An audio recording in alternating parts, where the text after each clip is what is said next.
All right. Thank you for being very patient and joining us yet again on an edition of Biashara Tuesday right here on Kutv Rise Today. This is your best morning breakfast television show. If you want to believe it, you need to stick with us all the way to 10 a.m. and you'll definitely be giving us the same report. On social media, we are going by the username at KUTV_Kenya and my personal handles as well at Richard_OKENYE. That's where you leave your comment. Let us know what you're excited about this morning and then contribute to the conversations that we are having here. And there's going to be a lot of them. I'm informing you of how that looks like in a short while. Last week on Tuesday, though, we left this show just around the time when the elections were happening in the other side of the world, which is the United States of America, and those results, of course, as you are all aware, are out, and Donald Trump has been re-elected into office. That is one term after he was impeached. He makes quite a comeback there after winning a majority of the electoral votes and as well as the popular vote. And I see here the Associated Press said Trump won 74.6 million votes nationwide to Harris Kamala, who got at 70.9 million. In 2016, Trump won the electoral vote and he still did win it this time, getting what they're calling here as 312 electoral college votes. He won both ends of what that voting process looks like for the United States, and this puts him there at the top of the best office, or the top office across the world, the most powerful office, if anything is to go by. So Trump is back, and what does this mean for the rest of the world? There are fears about climate change conversations, being that he's among those presidents who've been opposing the Paris Agreement. COP29 is currently happening and it had a very slow start, signaling, of course, towards those fears again of where exactly will the United States under President Trump look like when it comes to matters of climate conversations. Wars in the Middle East are also something that is expected to take a turn once President Trump assumes office in his inauguration later in January of 2025. There's also that small issue of Kenya's mission to Haiti, which of course was a promise from President Biden. And it's likely, or conversations around this look like President Trump might not be in favor of such missions. And we are also going to have discussions around the trade and the economic relations between this part of the world and the United States now that we have Trump from the Republican side taking office after a 5-year term of the Democrats under President Biden. Quite a defeat there to Kamala Harris, who was expecting to make history as the first woman president in the United States, and of course of colored skin. So elections in the US, a discussion that we'll have here in the newspaper review section later on. Home politics continues. It took a very slow pace last week up to this day.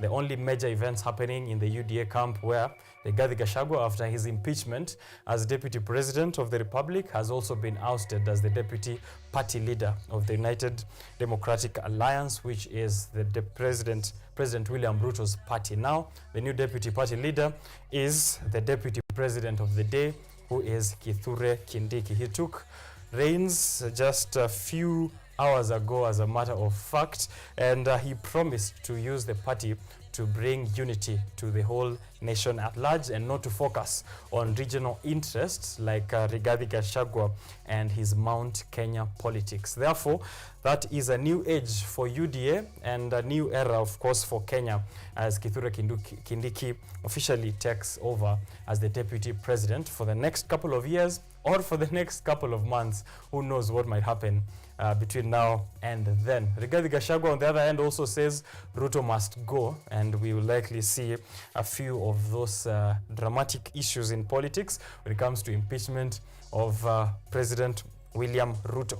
The Adani deal between Adani, the Kenya Airports Authority, and KETRACO. Between Kenya Airports Authority and Adani, the deal is to upgrade our airports all across the country. Between Adani and KETRACO, which is already a signed deal actually, is to upgrade our transmission powers, or our transmission lines, to help in generation of power and to help out with those nationwide blackouts. However, there is a hitch in the official commencement of those activities as the Katiba Institute and a host of other Kenyans like Tony Gashoka and the opposition side led by Kalonzo Musyoka and Eugene Wamalwa have now filed a case in the High Court to stop this deal from taking place until, of course, they challenge or they determine exactly how the Public-Private Partnership Act and how it undermines the frameworks of the Constitution. Apparently, this has taken away the powers of checking through these things or the oversight power that is accorded to Parliament when it comes to these kinds of deals. The Public-Private Partnership Act, however, bypasses all this and has allowed Adani to sign a few deals with Ketraco and likely to sign another one with KAA. However, those, as I said, are on pause until the determination of the judiciary on exactly how this interferes with the Constitution to try and safeguard public interests and also public assets. So we have a discussion on that. I'm sure it's showing up in the papers later on. This morning, I am having a discussion on that. Since COP29 is also happening in Azerbaijan, in the capital city there, we will be having a discussion with the YGS chairperson, the Youth Green Society chairperson, that is Dennis Kimani. He's coming back to the show this morning. He'll definitely be speaking of those climate conversations. He will be alongside Jeff Mushai, who is also a Kenyatta University alumnus from the School of Economics, and as well as a discussion on to what is happening in the newspapers this morning. So Dennis Kimani and Jeff Mushai will be sitting here later in the show to have a look at the headlines, to hear their predictions and also their reactions on the various developments from all across the world. But in a short while, after I give you the traffic updates, we're having a very important conversation on misinformation and disinformation. This has been a continuous or a continued conversation with our friends from CRECO, and this morning they're bringing over Daisy Shireku, who's a Digital Democracy Fellowship with CRECO. She is a Digital Democracy Fellowship Fellow with CRECO, and she'll be here alongside Duncan Maigwa, very good friend of mine, and also the Strategic Communications Officer at CRECO Kenya. We're having a look at misinformation and disinformation in the times of crisis, especially in the times of crisis is when it's easy to be lied to be misinformed, to be disinformed, and there are very good actors, in quotes, but bad actors who take advantage of this kinds of situation. A very famous quote from the Game of Thrones goes as chaos is a ladder. So there are people who find times of chaos and find a ladder and use it to their own advantage, either by political gain or for political gain, or even to make profit out of these kinds of situations. It could be during health crisis, like the COVID-19 situation, or the recent mpox, or even the polio vaccination that's going on, or even political information, such as these times when we are seeing elections on the other side of the world, the different changes that are happening in the government in Kenya, the deputy president impeachment, the deputy party leader in the UDA side. So how do you ensure you're protecting yourself from crisis and from disinformation and misinformation in times of crisis? How do you identify that this is indeed not the correct information I'm receiving at these times? That is a conversation we're having here, and the various, of course, effects of receiving misinformation and disinformation during times of crisis. So don't go too far. Collect your questions. Put them out there on the social live stream, KUTV Kenya, and also on social platforms. When you tag us, we'll be able to see it. Use the hashtag Rise Today, the hashtag Biashara Tuesday. Welcome to the show. Let's have fun.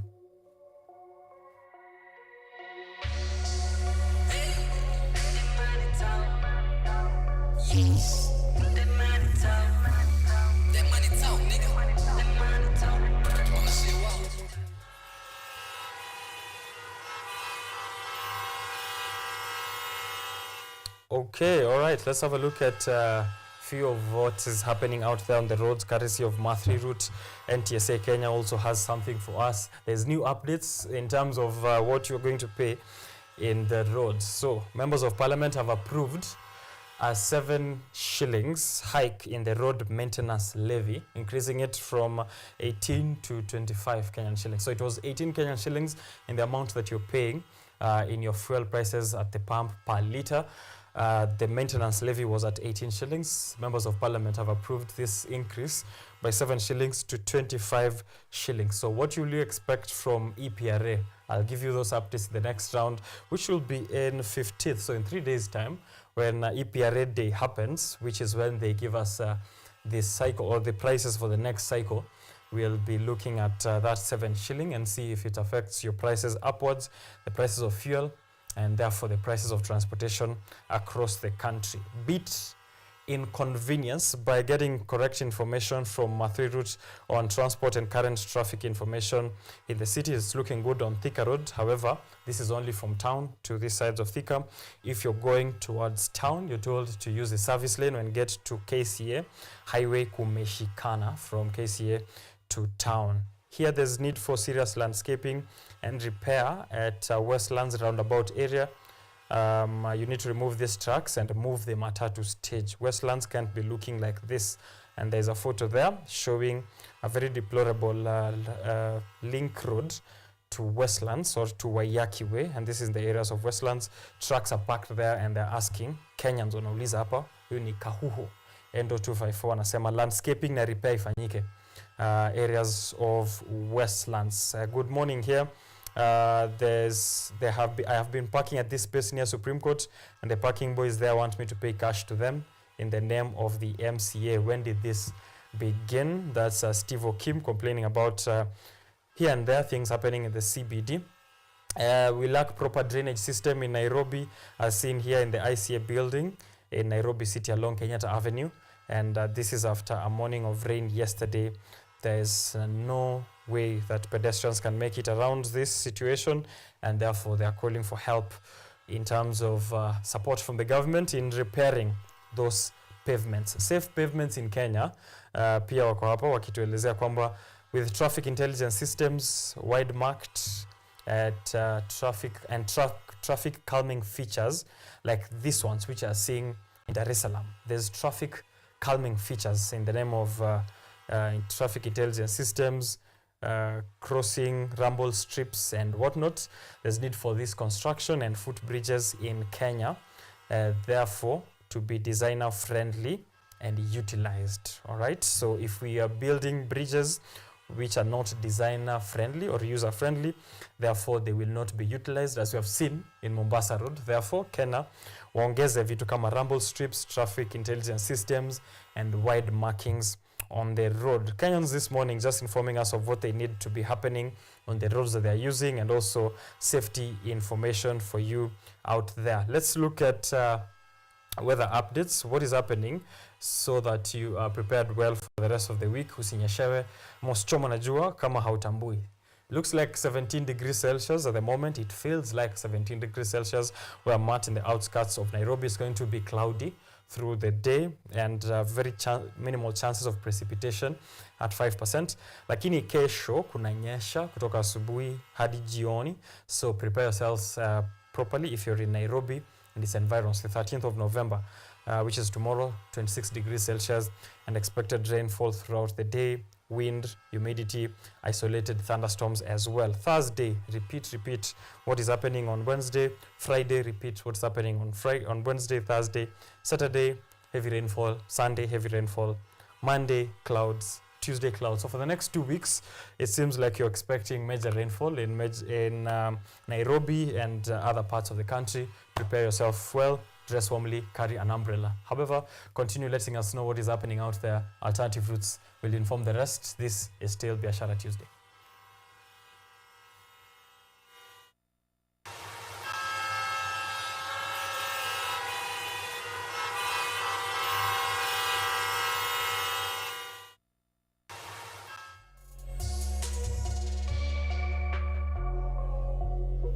All right, consequences of misinformation, very tragic. Maybe you've heard some of these stories. I don't know, Raila Amolo Odinga, his father called him somewhere and told him he'll never be president, and therefore he can never be president because he is cursed, and that is not going to happen.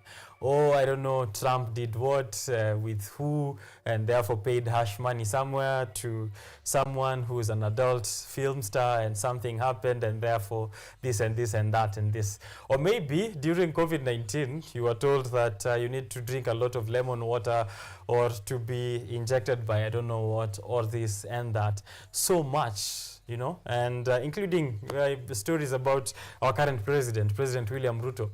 He visits where, he does this, he does that, with who, you know, a lot of misinformation, a lot of disinformation. But this morning, we're having a look at it from an angle of crisis, yeah? In terms of crisis, when there is a lot of information flying around, this is when you are supposed to be the most keen, especially if there is some benefit which is going to be affected as a result of this misinformation. Take an example of COVID-19. We need to have people get information, correct health information. We need people to be vaccinated, but we also need to be very vigilant on what kind of information you are receiving. For example, if you are afraid of getting vaccinated, but you really need to have that vaccination, and you have received misinformation, you will prevent yourself from getting the necessary health information or the necessary health care that you need. So how do you ensure that you're still receiving the right resources, the right care, and especially information in times of crisis? Right. So the Constitution and Reform Education Consortium has been having conversations back to back with us from last year, I believe. Up to this point, we've been having conversations around this discourses, which begin from the economies of misinformation, how to identify misinformation and disinformation, how to spread information about misinformation and disinformation. This is especially affecting marginalized groups, the young people who are supposed to be participating in matters of governance with the correct info. That's why CRECO is always trying to help you to participate in governance as a young person, to get the right information to do so. We're continuing that conversation here this morning, and we need you to join us online on Kutv Kenya. Let us know the last time you received information that you believed actually to be true and it wasn't. How did you react? How did you combat it? And what have you learned since then? What do you use for fact-checking yourself? Ukiingia social media pale Twitter, uambiwe someone has done this. What is it that you use to ensure that you check the source and you verify that information? My panelists for the day will be Duncan Maigwa, who's a Strategic Communications Officer at CRECO Kenya. Duncan has been here before and is just continuing the conversation with us. He's brought in someone for the first time who is a Digital Democracy Fellowship Fellow at CRECO, and her name is Daisy Shireku. Daisy Shireku, alongside Duncan, will be sitting with me in just a few minutes. Actually, I'm just taking a breather, and then I'll be right back with them to give you that and more of what you're saying online at KUTV Kenya. Continue using the hashtag Rise Today, hashtag Biashara Tuesday. Taking a breather. I'll be right back.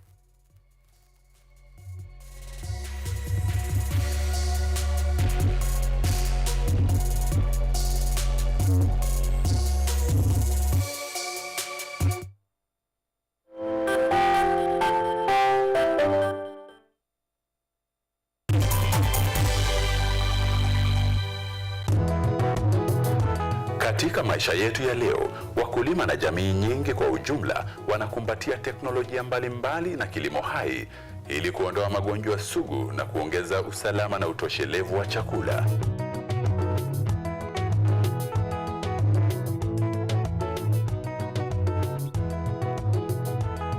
Mbolea asili imepunguza asidi kwenye udongo na kuongeza mavuno chungu nzima.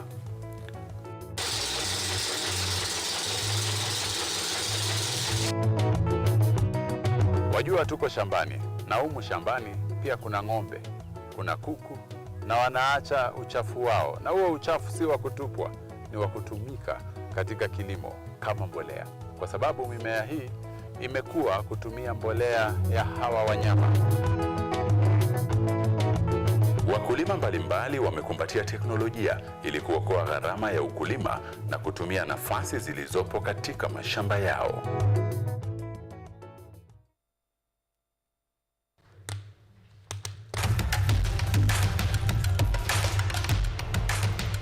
access to knowledge, solution to unanswered questions.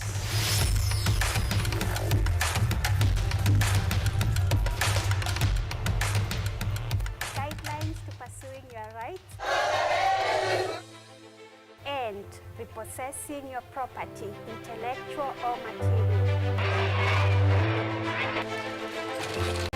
This and more, only on Law Matters.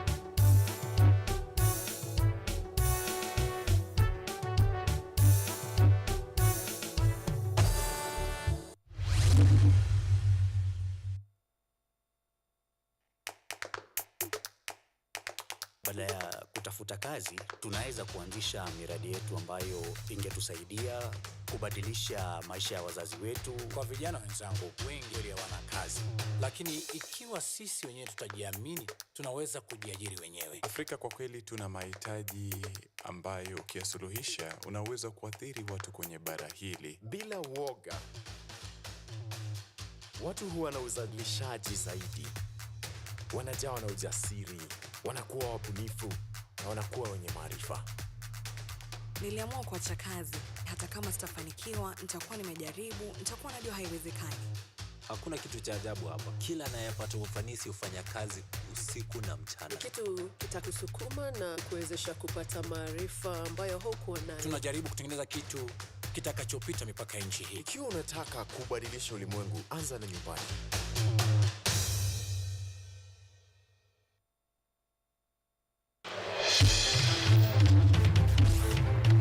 Tunachimba hadi mizizi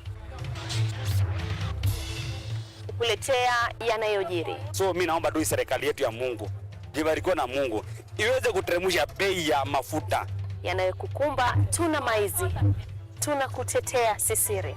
Kwa kweli ni speciali tukikupambia makala ya mwanamke mwake. Utasema hupendi mizizi ya habari.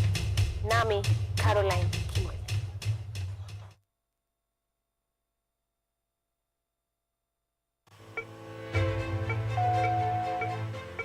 Imagine a world where you are empowered to take charge of your health, where you are well informed about the latest advancements in healthcare and understand the policies that impact your well-being.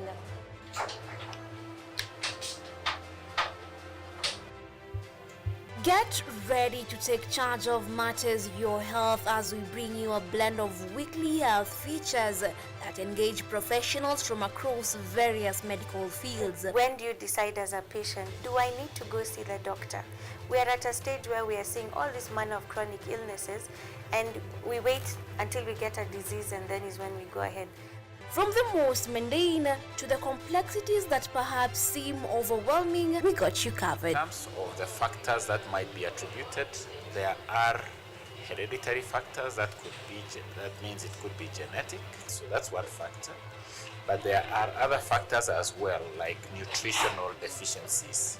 So some vitamins such as folate have been identified to be a factor in those. So our mission is to break down intricate health topics into understandable and actionable insights.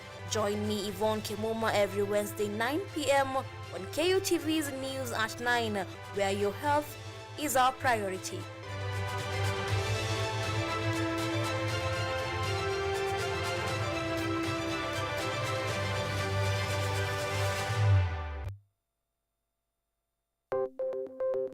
Maelfu na maelfu ya wahamiaji wakiwa na watoto kutoka nchi za Amerika ya Kati wanaendelea kuwasili kwenye mpaka kati ya Marekani na Mexico. But folks, I'm going. Thank you very, very much. I appreciate it. Thank you. Ni habari kutoka pembe zote duniani.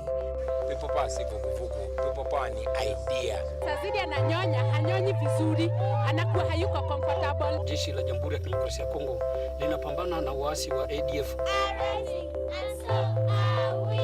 Kwa sasa wanatoa wito kwa mashirika, makampuni na vile vituo vya uchukuzi. Mambo mengi yatakwenda kama yalivyopangwa. Hapa ni kuna mmoja wa viongozi wa chama cha wavuvi katika eneo hili. Zaidi tunajaribu kuwapa chanjo ili ina boost ama inanyanyua kinga ya mwili, ndio inaenda kupelekea kupambana kupambana na virusi. Ni Duniani Leo, Jumatatu mpaka Ijumaa, moja kwa moja kutoka VOA Swahili, Washington DC.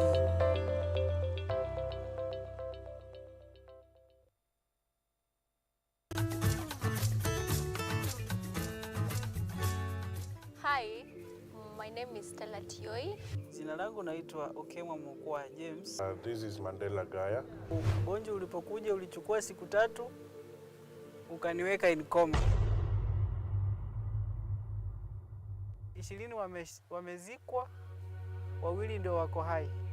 I don't even know how it feels to see. I feel like I cannot express myself well the way somebody who can walk can actually express themselves. Ilichukua muda mwingi mrefu tena mpana ili kuikubali kwamba mimi siwezi tembea tena. I've come to actually accept myself. Ukijaribu kumsimamisha mtu umwambie tafadhali nionyeshe njia, They find it quite strange talking to you. We should just make schools integrated, Inclusive setups. by providing the right facilities.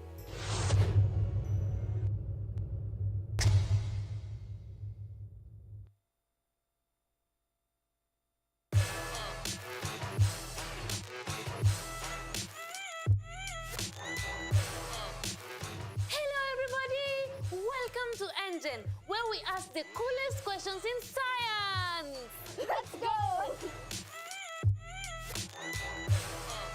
Is yogurt really just rotten milk? Why do humans need sharks to survive? How did a 12-year-old boy from Africa invent modern vanilla farming? How do you deliver medicine to a chimpanzee? Can poop be useful? How can you save the planet by reducing air pollution? To help us answer these questions, we are inviting some wonderful guests from the world of science. They will enlighten you, make you hungry for knowledge, oxygenate your brain, and make your ideas flow. This is Engine Season 3. Let's go!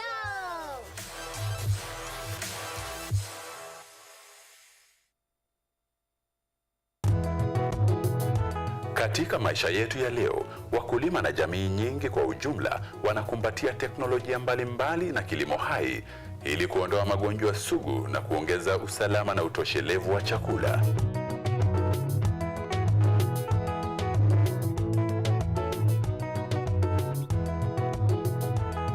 Mbolea asili imepunguza asidi kwenye udongo na kuongeza mavuno chungu nzima.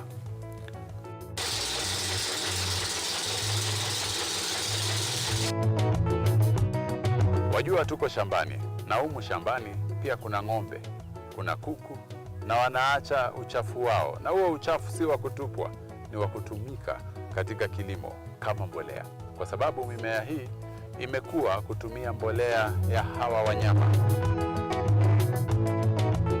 Wakulima mbalimbali wamekumbatia teknolojia ili kuokoa gharama ya ukulima na kutumia nafasi zilizopo katika mashamba yao.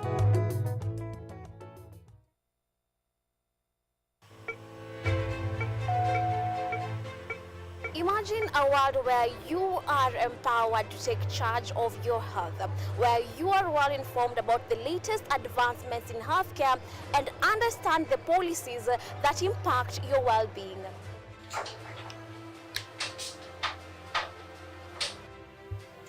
Get ready to take charge of matters your health as we bring you a blend of weekly health features that engage professionals from across various medical fields. When do you decide as a patient, do I need to go see the doctor?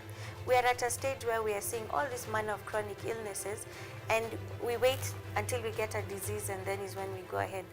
From the most mundane to the complexities that perhaps seem overwhelming, we got you covered. In terms of the factors that might be attributed, there are hereditary factors that could be, that means it could be genetic, so that's one factor. But there are other factors as well, like nutritional deficiencies. So some vitamins, such as folate, have been identified to be a factor in those. So our mission is to break down intricate health topics into understandable and actionable insights. Join me, Yvonne Kimuma, every Wednesday 9 p.m. on KUTV's News at 9, where your health is our priority.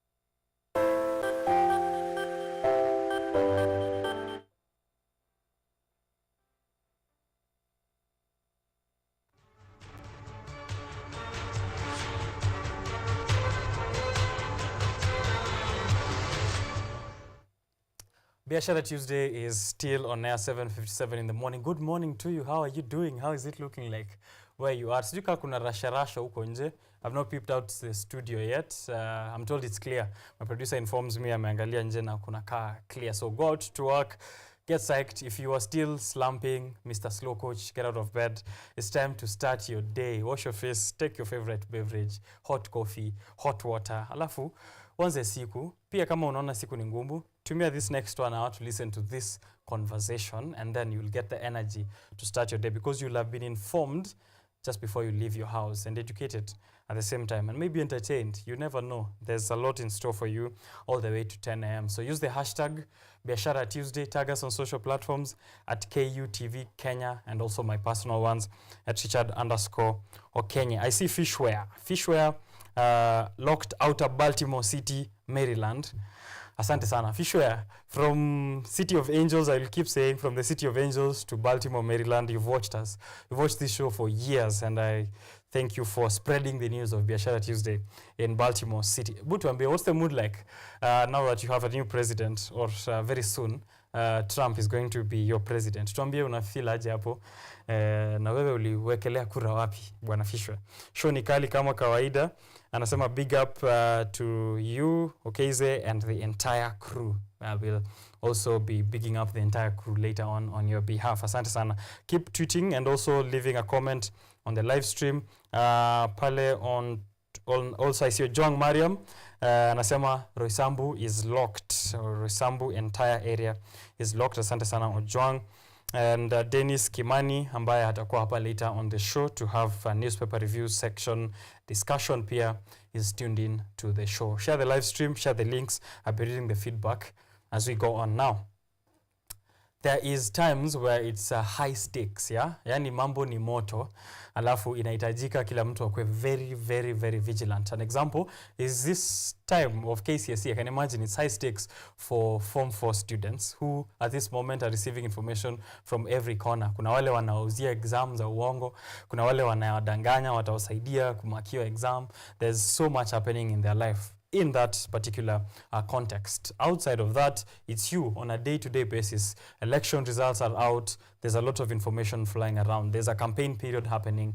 There's a health crisis happening in the country. Vaccination campaign is going on. But how do you discern? How do you separate the wheat from the chaff? How do you make sure you're sieving the information you're receiving and only getting the true info and not fake news? That's the discussion that Kreko is trying to have with us and also the nation at large. They've been doing these kinds of conversations, these civic education participations and forums since 1990s. So this is me years later joining that stream of Kreko in spreading civic education in matters of society that concern us, that are pertinent to ensure that we are participating well in society, in matters of governance and also coexisting harmoniously. So fake news is what we are looking at here in times of crisis. On my left is Daisy Shireku. She is a Digital Democracy Fellowship fellow with Kreko, and has been since July till now, as she has informed me. She'll also let us in a bit on how that has looked like for her, how the fellowship is going. And alongside her is Duncan Maigwa, who's not a new face to the show. He is the Strategic Communications Officer at Kreko, Kenya. So we're welcoming them. Thank you, guys, for creating time for us this morning. Asante sana kwa kurauka na mimi. Yes, I'm very excited to have this conversation with you. Let's start with the regular on the show, and then we'll have our guest ataingia in a while.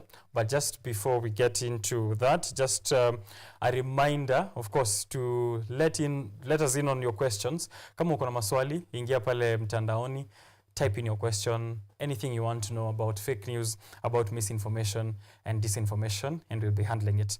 Let me allow Duncan to reintroduce himself, and then we get into it. Thank you so much, Richard. Asante sana pia. My name is Duncan Maigwa.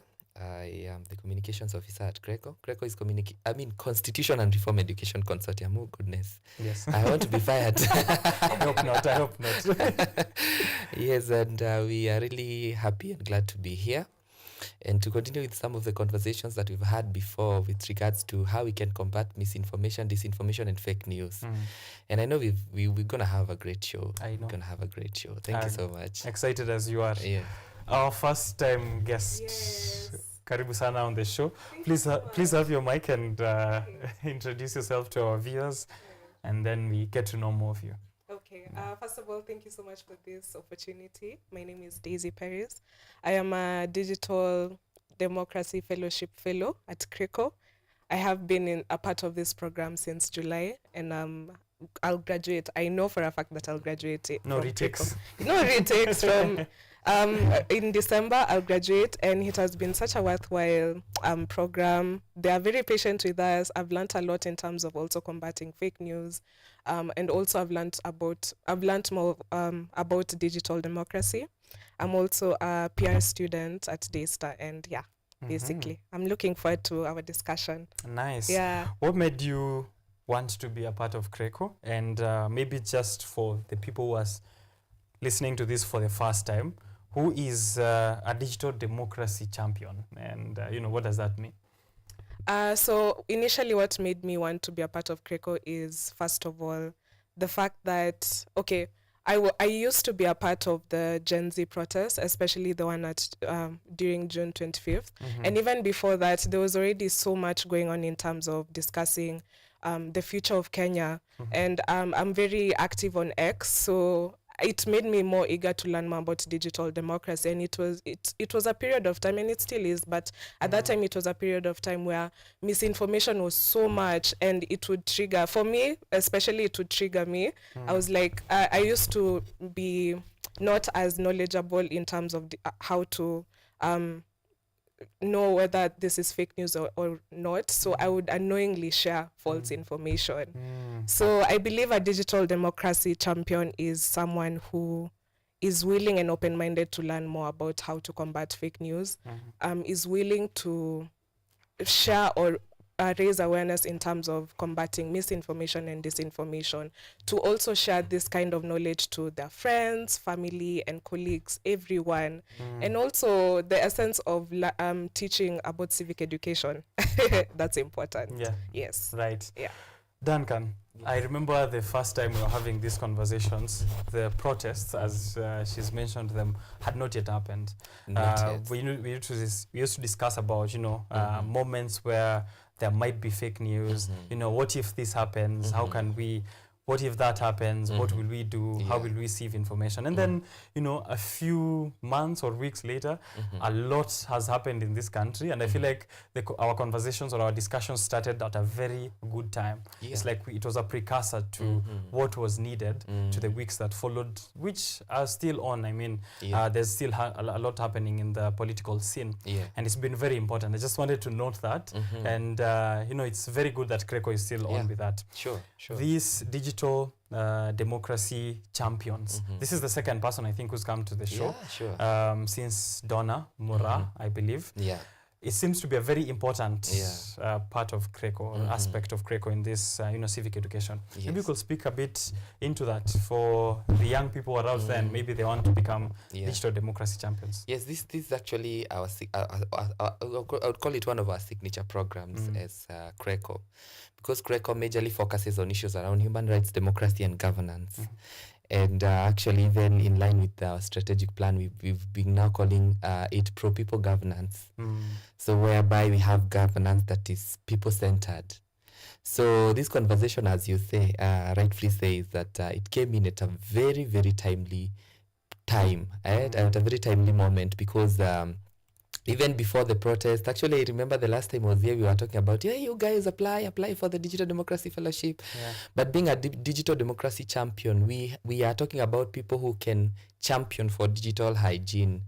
When we are talking about democracy, are we able to have a sober conversations around democracy, even online, from a point of facts? Okay, from both ends, whether it's coming from the leadership, whether it's coming from the very people who are being led, the citizenry, and especially now bringing it into context, the Kenyan context, whereby we have majority being young people being on the digital platforms. And I remember last time we were calling them the digital natives.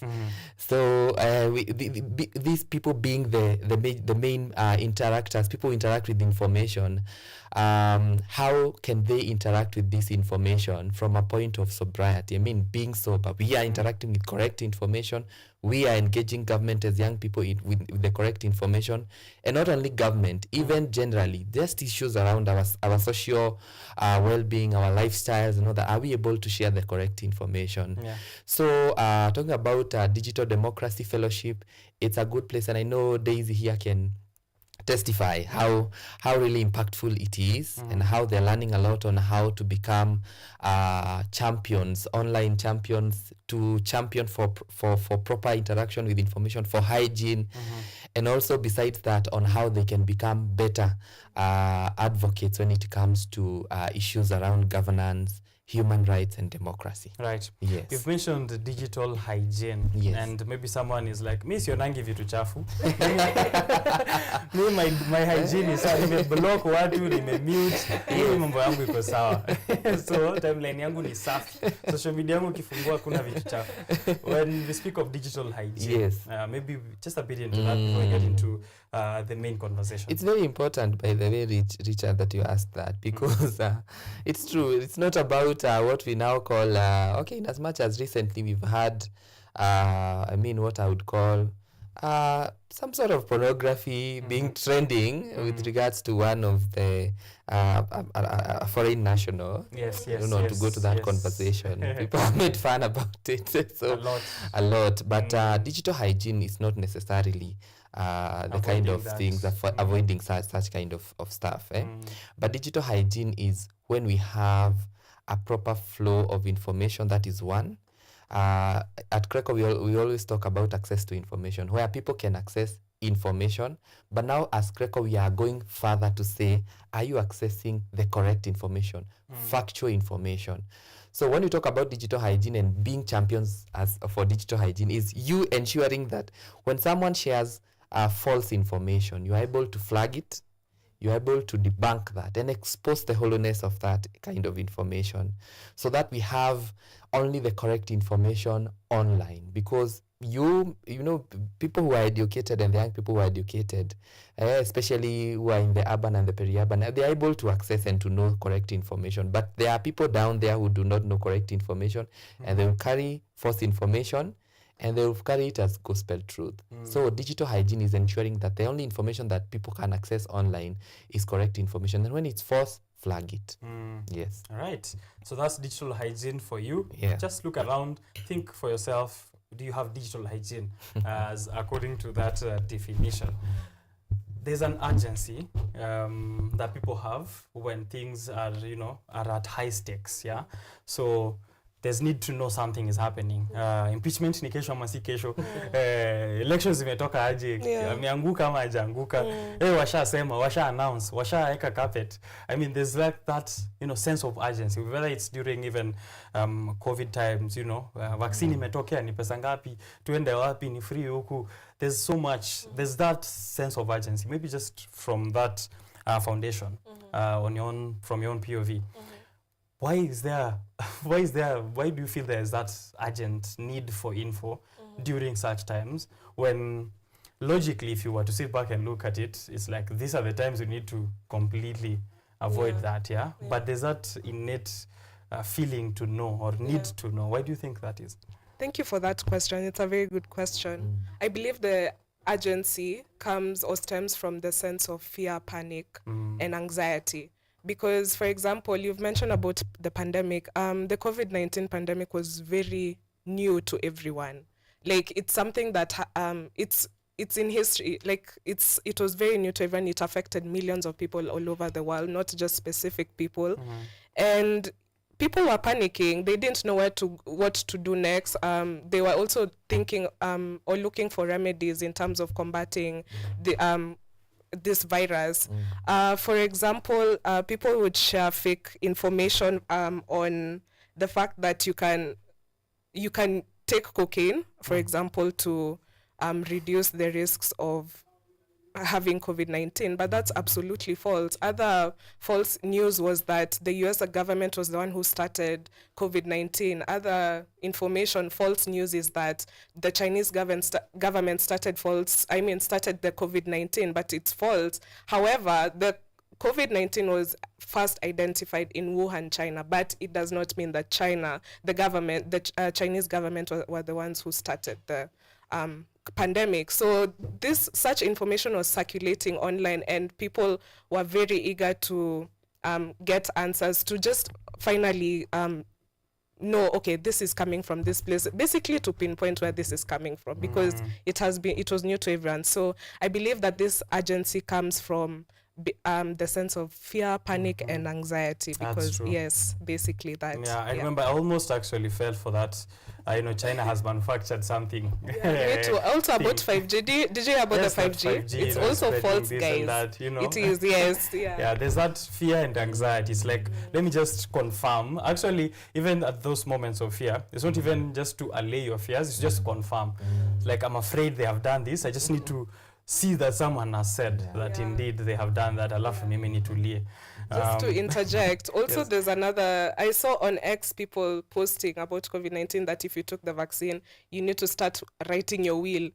Now for me, I've taken all my vaccines, guys, so do I have a few days to live? Is that true? Where are those facts? So it brought a sense of panic. For me, I really panicked when I saw that people, even though there are so many memes on X, but some things you have to take it seriously. You can't tell me that I have a few months or years to live because I was prioritizing my own health. Yes. Right. So that's why there's need to receive that correct information or to filter and combat it. Because now imagine if someone who went to school, educated, the family is looking up to you, there's a whole community looking up to you, and then somehow you fall into this misinformation. Uipeleke mtu anti yako mwambie, hey, mimi nilikupewa vaccine, acha niandike kawil hapa. Sioni mambo ikiwa sawa. Pia aende spread to 300 people other kwa chama, wao waende waambie someone else. It becomes a problem which stem from just one bit of information. I think that's why, again, just to add on to why the young people should be at the forefront of this, you are both the strongest link and the weakest link. Because once you combat it, it means like there's a whole community which is now receiving the correct information. But once you fall victim to it, not just you, it's a whole lot of people behind you who will believe you because you already believed on their behalf.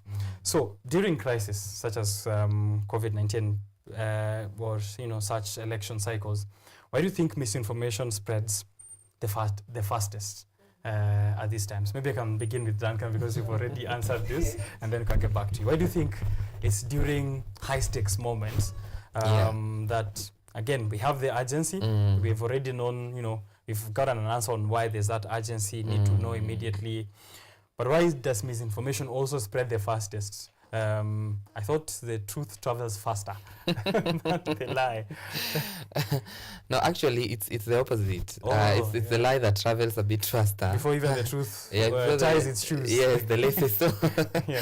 So, but the reason why, it's because we have very cheeky people, especially in our country, but generally online. The online community. We have people who are very interesting, but one of the reasons why that happens is because there is an urgency for answers. Very many people want answers. People are looking to know there is an impeachment, so how far with it? I remember there was a time I was somewhere with on a conversation, and the online community was engaging that conversation, and it's a conversation totally free from politics, a conversation that doesn't even revolve around politics at all, and someone just drops a comment, umefikisha happy impeachment ya Gachagua. Sasa out of nowhere, and then the whole conversation. So people are looking for answers. So for instance, if there is a specific conversation around a health conversation, people are seeking to get, what exactly are you saying? What exactly? And that's why we always talk about having a robust communications team when it comes to governance issues. People who can not propaganda, but communicate the facts and the truth. So people want answers. That's why now there are people who can take advantage. People we call bad actors. We've been talking about the economy of mis and disinformation, whereby we have people who gain and people who lose within the entire issue around misinformation. So there are bad actors, people who want to sell fear, or people who they're just opportunistics. Some of them actually want just to trend. They just want followers. So if they don't become controversial, then how are they going to get the followers? So they would rather take advantage of that and actually spread misinformation so that they can arouse interest. And now, I think now that this is where the gist is. The reason why they get the traction that they get, it's because they are able to appease the emotions of the people who are seeking this information.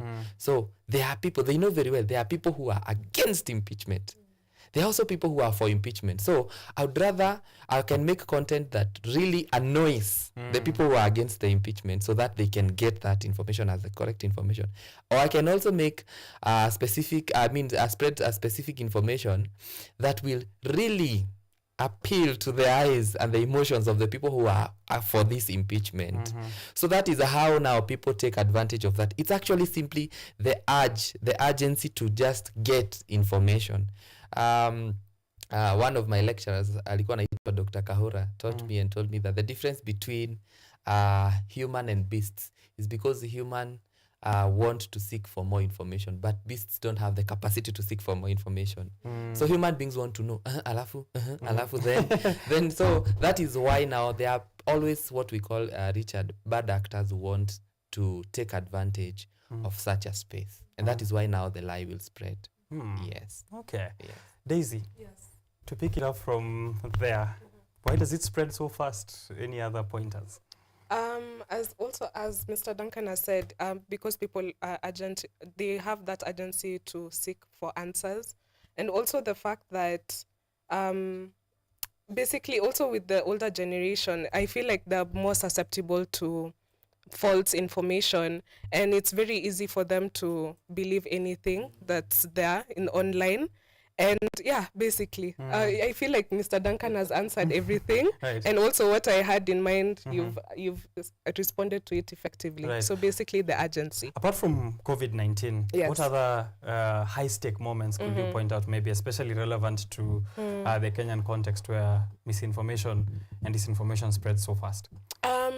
The Gen Z protests. I feel like it hits home for me because, yes, I'm a Gen Z, but also because I had the opportunity to experience what it was like to be on the ground, even though it was very scary. Like, I'm sorry, Mom, if you watch this, but yes, yes. I went to the Gen Z protests, but it was such a time where we were all united and everyone wanted just justice. And I remember some of the misinformation that was there, the fake news was that we were being funded by foreign organizations or even political leaders. However, that's false. But it was a way for, I guess, people were allegedly stating that it was government bloggers pushing this initiative so that to show that apparently that the Gen Zs were not really genuine with advocating for our rights as Kenyans. However, also another example is when the Kenya School of Law student leader Joshua Okaya was abducted, and it brought such a frenzy and fear. And the fact that happened, I remember there was a false information that was shared on Facebook that he died at Murang'a County somewhere, and a few days, but PesaCheck is a fact checking tool, and it basically showed that no, this is false. And also NTV, once NTV and Radio Jambo interviewed him, that was days after this false information was out there that he died, but that wasn't true. Yes. Right. Some of those situations that we've seen, especially because those are recent examples, I think they're very apt. Gen Z demos are funded. There is a political leader who has already started this way back. And it was still part of what we saw with the impeachment and another process. thing, sorry to interrupt. Sure thing. Also I remember with the Kenyan aid, or the president's aid, Farouk Kibet, someone used Kenyans.co.ke's logo to show a quote that he stated that the Gen Z protesters are protege of terror group, basically insinuating that we are terrorists. However, that brought so much anger among the youth that also unfortunately led to political leaders being targeted, such as him, and even their properties being targeted. And I feel like false information sometimes is spread just for you to believe, like you want it to be true that is happening. But at the end of the day, even me, I would want, for example, President Trump won and I wanted Vice President Kamala to win. But it's a fact that President Trump won, and these were the facts that defended him, or won him more votes, because he was more, he just won people, and I understood where it was coming from.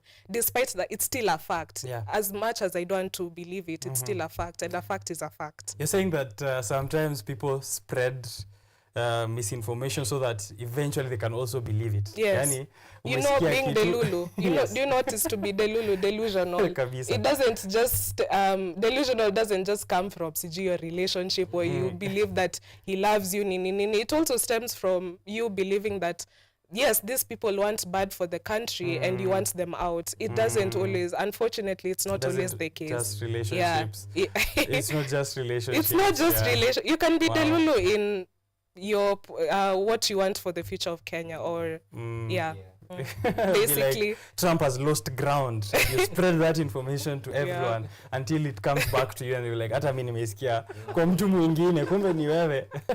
Una connect that whole chain.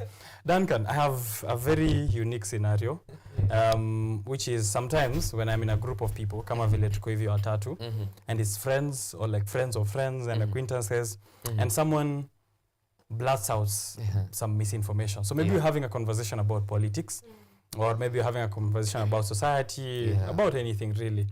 And then an example is maybe someone says, Uganda, let me put a wild example. Daisy says, even in Uganda, they have like a lab where they're keeping, thousands of monkeys and they're experimenting and this and this. I'm telling you, mi nakwambia. So mi nakushow. So sometimes when I'm in that setting, and it's so outrageous, I don't comment. Like I just sigh. I'm like, this is so far. This person is way, way far in the deep end of fake news. I don't know how to fish them out from that situation. That's one. And two, is because I have this fear of embarrassing other people.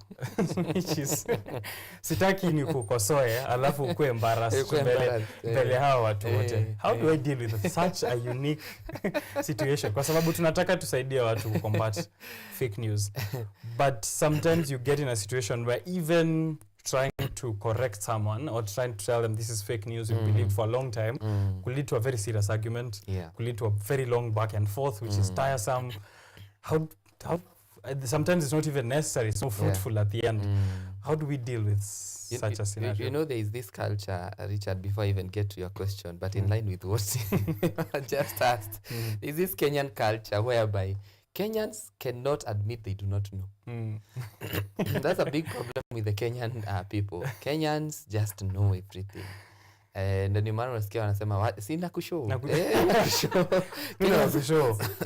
So Kenyans don't know to admit they do not know. In fact, actually, that's what we as Greco have been telling people. Wewe kama haujui. Please accept you do not know. Look for the correct information about something, and then don't just throw your own assumptions out there and just thinking that someone will be impressed by what you're just saying.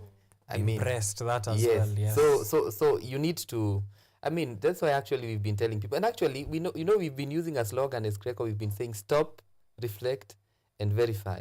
The stop thing, that stop word is really agitating people. Kenyans never want to stop. Kenyans don't want to stop. They just know everything. And I remember there was a time we used to have a program somewhere within the media space where someone would go, I don't know whether it's the media or the entertainment space, where someone would go in town and tell people, but then umesikia hii kitu nini, alafu anasema nimesikia, and hata they doesn't even exist. Maoni yako ni gani? And people start giving opinions on things that non-existent things.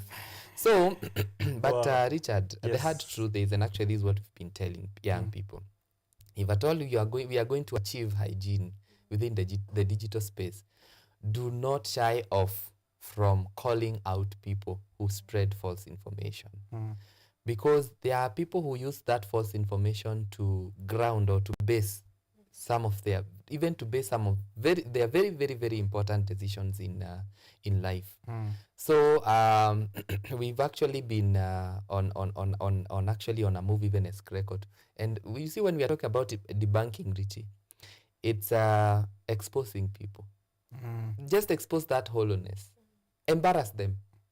We actually need to embarrass people who spread false information. In fact, today I feel like I should be calling out someone, some online platform later on. If you do, and I will also pick my example. Yes, I want to debunk. I want to call out I want to call out some I don't know whether it's an organization or something, but I think it's just a platform. They're calling themselves Biashara.co.ke. These guys have become masterminds of spreading misinformation and disinformation.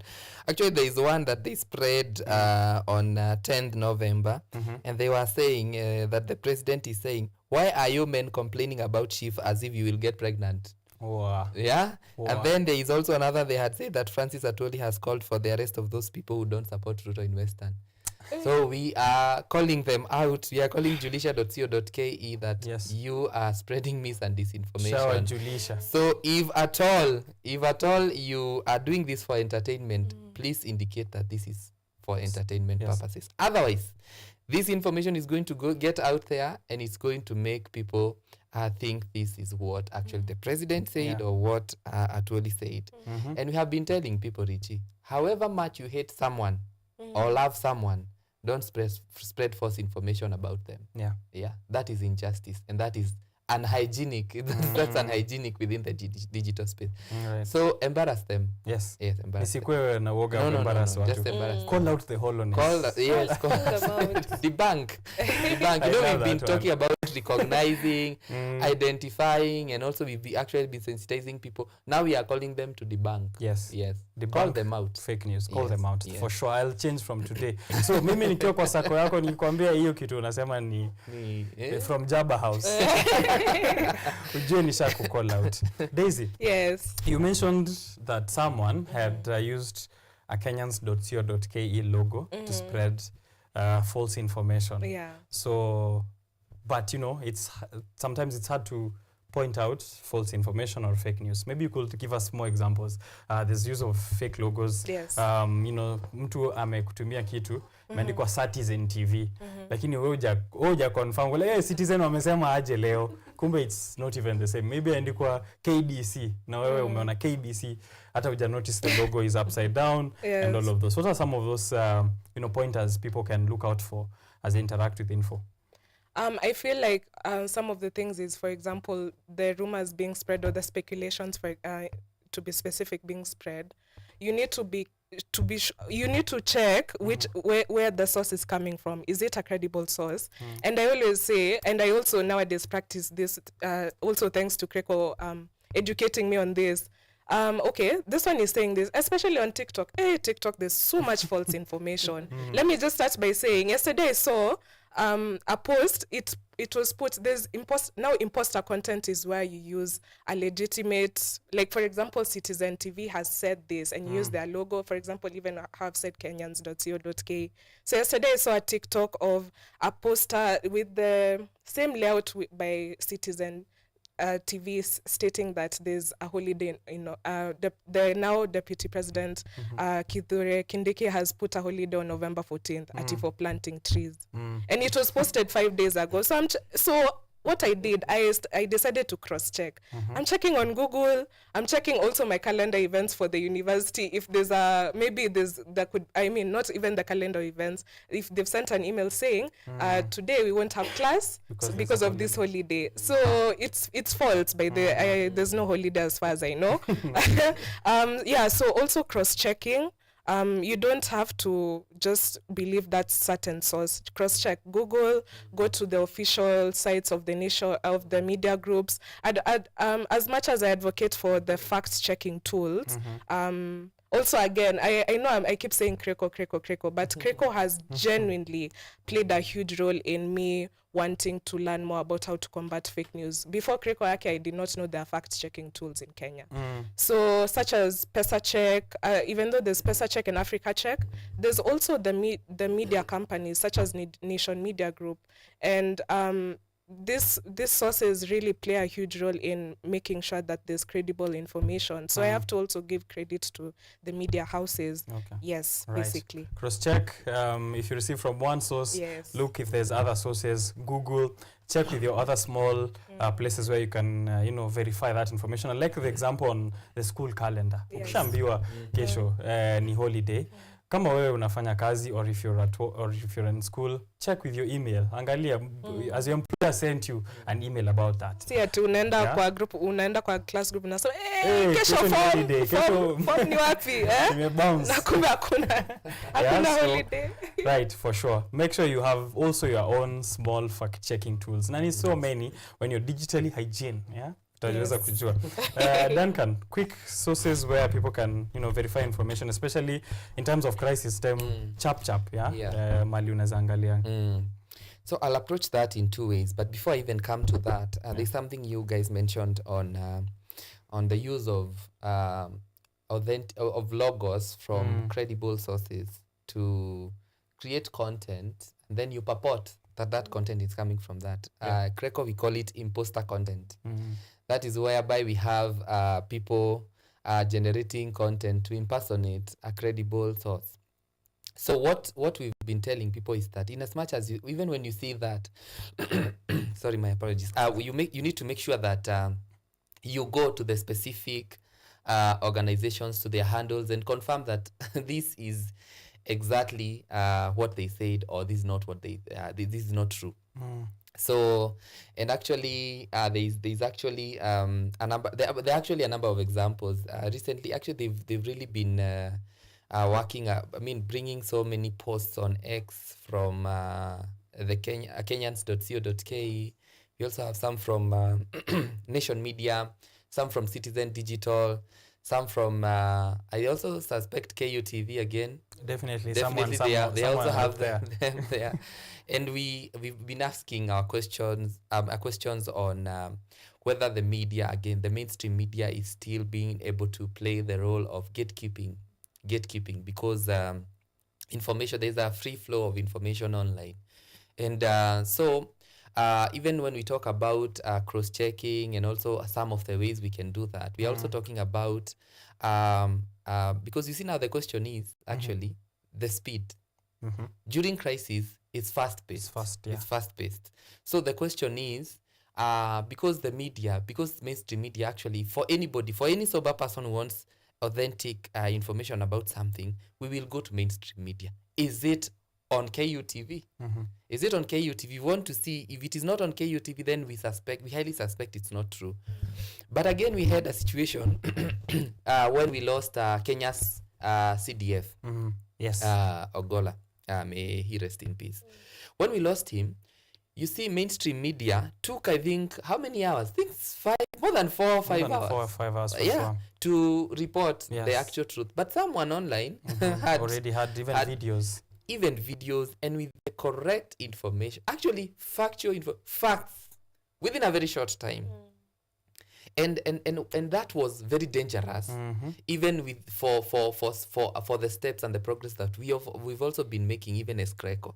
Not dangerous, in the sense that that was the news was broken by some, but it's dangerous because what that speaks to the efforts to curb mis and disinformation is that if someone seated somewhere in their house can break news and can give factual news, then why should before the mainstream media, then why should we even check with them? Yes, why would we even check with them?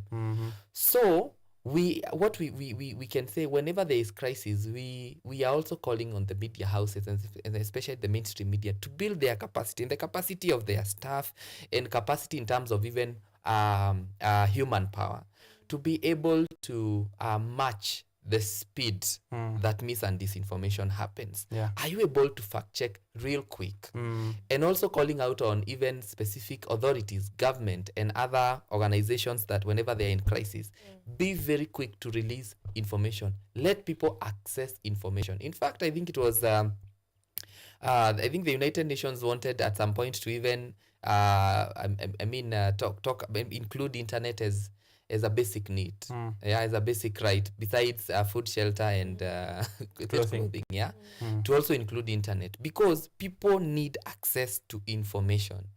And if when people don't have proper access to information, they will be susceptible to this. So whenever there is crisis, Richard, we always encourage, if it's an organization in crisis, be very quick to release correct information about that specific circumstance. If it's government, let people access correct information. For instance, even if I know there are protocols, I know there's whoever is supposed to report that someone we've lost someone or something, but release this information. And the problem is, and I always give this example in very many places, Richard, and sorry for talking for so long. Go on. I've always given an example from scripture. Hallelujah. Amen. So I've always given this example from scripture whereby siokote sadaka lakini sitaitisha sadaka ama niwape bill. But I've always given this example from scripture of a story whereby Jesus was saying that whenever a demon is cast out, it keeps hovering and checking whether the house that it left is occupied. When it realizes that the house is not occupied, it goes and comes with seven more stronger, more stronger two demons, and they come and occupy. This is the point that I'm trying to drive. The point is, if you deny people information, people exist. You create what we call an information gap in people. So when you create an information gap, there are people who will come to utilize that information gap. Yeah. So when people come to utilize that information gap, that's when now people will have an opportunity to spread the wrong information to these people. And when people have information gaps, they're actually going to pick up anything. When people are hungry, they tend to take junk. Yeah. They tend to, hiyo ndio siku nasikia KDF inanukia tu. Hiyo ndio siku nasikia, hiyo carrot tu kwa soko, hata vitunguu, they just smell nice. Hata nyanya mbichi tu, they just smell nice because you are hungry, you have emptiness. So we are saying, let mainstream media also match the speed of fake news when it comes to crisis. Release information if media is expecting, and let media also tell people the truth. We've tried to speak to this specific government official. They have not given us correct info. They are yet to give us information, but we are still following up on this. But don't keep people in suspense. Don't keep people in suspense. They will actually spread misinformation around stuff. Ati, unajua ninafikiria, unajua ninaona, unajua, and it will be false. Niliambiwa. Rafiki yangu anafanya kazi na rafiki yangu mwingine, rafiki yake kazini yake. Kwanza huko KDF. Na aliniambia, kwanza nimesikia huko KDF by the way. Hivi ndio. Hadi lini. Also I want to call out my fellow media here in terms of crisis. There's this tendency to also keep information to a level of panic. Ni breaking news, incident at Endarasha, and then you leave us for 2 hours. Details to follow. More to follow. I'm there clicking on your site, there's nothing, you've said nothing still breaking news. The first person who comes along my way and tells me whatever, like, umesikia story Endarasha gani? Hivi. I've already believed before you come with the correct info. So yes, terms of crisis, because the light travels super fast, ensure that the truth is also trying to catch up. It's the hare and tortoise situation where it's a race for the losing. I'm coming to you, Daisy. Naambiwa na producer hapa, I am taking so much time here. We've had a conversation for 40 minutes. He's allowing us 5 minutes max to also just touch a bit on the last few questions and also look at what people are asking online. The first one is, I'm coming to you to hear on the challenges, the effects of fake information, misinformation, disinformation, spreading, especially in times of crisis. what do the consequences look like, and maybe a few examples to our context in Kenya, and I mean solutions. How can the youth and the community at large play a role? I'll get an answer on those questions from the both of you. But first, just to give a shout out to people online, is Mbecha Philip. Ameka 100% mara tano. Kasema reach the guy, we are locked in. Mbecha ako hapo ndani. Naona Mkale pia ako inside. Government are tuned into the show. We are watching you. These are the team from the Vultures Hockey Club of Kenyatta University Hockey's men's team. They went to the coast by the over the weekend. Congratulations to you guys. I heard you took 6 points. 2 wins, 2 days in a row. Congratulations to the Vultures team, and thank you for watching the show and supporting as always. Guys, yes, Daisy. Yes. Consequences of this, and what role can the youth who are watching and the community at large play? So some of the consequences, I'd like to start by saying there are also so many, it's very common for job scams to be advertised. For example, I did research on Equity Afya Kenya, or Equity Kenya, sorry. But there was a job scam alert, and they finally shared that this is a scam. However, imagine coming from far, using your fare, using your money, your last money, to come all the way to find out that there's a scam. So it's a consequence, because you're the one who you believed this is happening, but at the end of the day, it's also not your fault, because it was obvious, the logo was there, the official logo for the company was there, and it stated that these are the responsibilities that for this particular job. However, you've already lost money out of it. It also, let's talk about also the consequence is psychological harm. Okay. Misinformation can bring a lot of stress, depression. You'll believe for example, for sure there were abductions that were happening during the protest. However, others were false. Yes. In terms of deaths, others were false. Let's say this person was abducted, and then you say that the person was found dead. For example, the case with the student leader from Kenya School of Law, Joshua Kaya, where someone posted on Facebook that he was found dead when it was actually not true. Psychological trauma, yes. And it can even lead to someone who loves you or your loved ones committing suicide, unfortunately. So also that, yes. I'm following the producer's instructions to take a few minutes. So thank you so much. Atakupenda sana. Atakupatia issue. Mimi nimekuwa nikipitisha mdomo wake. Duncan. Learn from me. Thank you. Few challenges, and maybe now the role we can play. Yeah. So I don't really want to listen to the producer, because with my assessment, I don't see myself gaining from it so much. I'm sorry. But anyway, I'm sorry. Okay, so but one of the challenges I would say is that we talk about skewed perceptions when it comes to mis and disinformation, when it really takes root within a society. If we continue entertaining a culture of just stomaching mis and disinformation, fake news, and sometimes even considering that as something that is fun to even think about, then we may be treading on very dangerous grounds. Right. Because there are people who actually consider that as very factual information. So we are during crisis. What happens is that we have people finding themselves understanding situations differently, and especially when it comes to matters health, for instance. When it comes to, I think there's actually, Richard, another very important matter that we need to really talk about, and it's really contributing so much to femicide, which is also a thorn as we speak now. Yes. Even in the country, whereby we have so much misinformation around issues, relationships, and love, and all that. Even when there is a crisis, even when we've lost someone from femicide, from domestic violence, we still have people spreading mis and disinformation around the same situation. And there are people, there are young people, there are young minds who are learning and seeing what you are writing. There are people who are seeing what you are posting there. And if we are not careful, then it's going to really cost us even as a country. Yes. So what I can say is that I would call upon every young people out there, because as we said, we are the digital natives. Let us debunk, let us expose any form of mis and disinformation.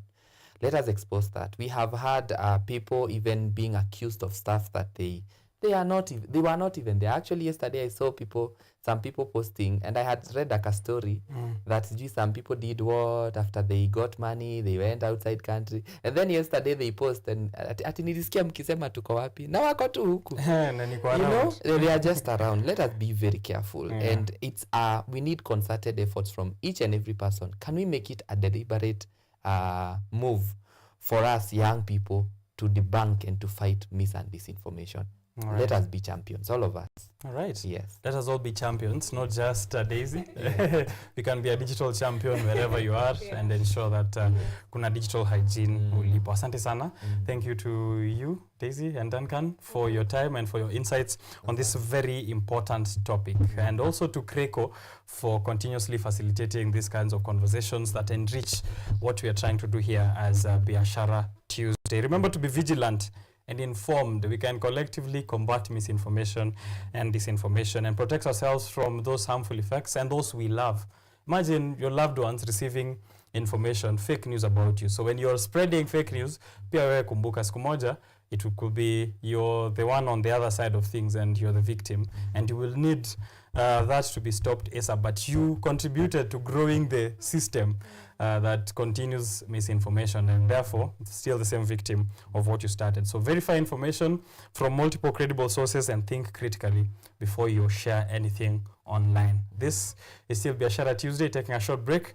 Coming back with a newspaper review. Grab yourself a copy of the dailies. We'll be having a reaction and prediction around the topics of the day. Don't go too far.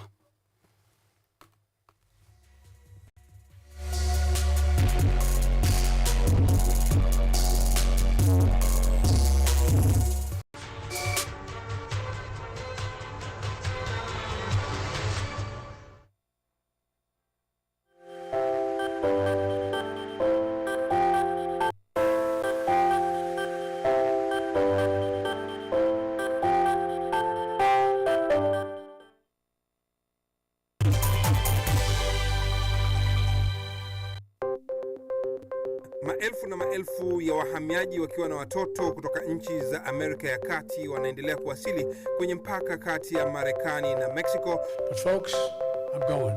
Thank you very, very much. I appreciate it. Thank you. Ni habari kutoka pembe zote duniani. Pepo pasi vuguvugu, pepo pani idea. Sazidi ananyonya, hanyonyi vizuri, anakuwa hayuko comfortable. Jeshi la Jamhuri ya Kidemokrasia ya Kongo linapambana na waasi wa ADF. Kwa sasa wanatoa wito kwa mashirika, makampuni na vile vituo vya uchukuzi. Mambo mengi yatakwenda kama yalivyopangwa. Hapa ni kuna mmoja wa viongozi wa chama cha wavuvi katika eneo hili. Zaidi tunajaribu kuwapa chanjo ili ina boost ama inanyanyua kinga ya mwili, hiyo inaweza kupelekea kupambana na virusi. Ni Duniani Leo, Jumatatu mpaka Ijumaa, moja kwa moja kutoka VOA Swahili, Washington DC.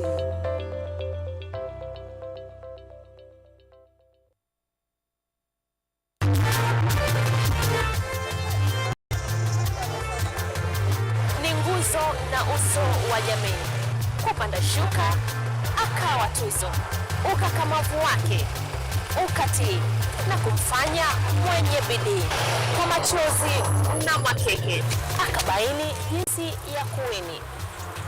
Huyu ni mwanamke ngangari kwa jinsi alivyo ng'ari.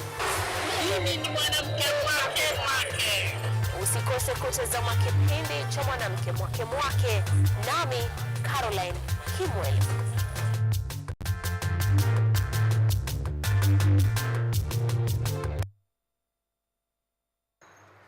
They are powerful and influential. They make decisions in politics, education, finance, agriculture, health, sports, and all aspects of human life. But the impact of their decisions falls on you, the common citizen. KUTV Primetime News Thursday. We ask bold questions and pursue answers to the core to bring you closer to the story. We couldn't have it any other way. Join me, Auma Evans, as I raise matters of social concern to raise your voice from the background to the foreground.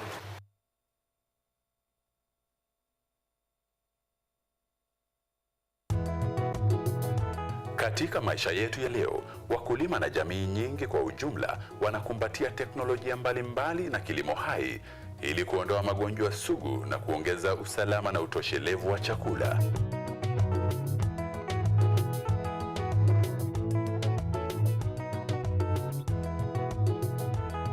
Mbolea asili imepunguza asidi kwenye udongo na kuongeza mavuno chungu nzima.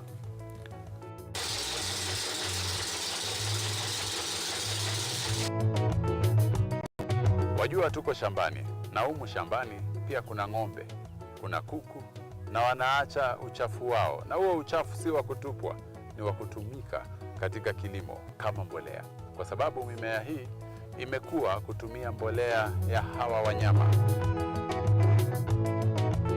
Wakulima mbalimbali wamekumbatia teknolojia ili kuokoa gharama ya ukulima na kutumia nafasi zilizopo katika mashamba yao.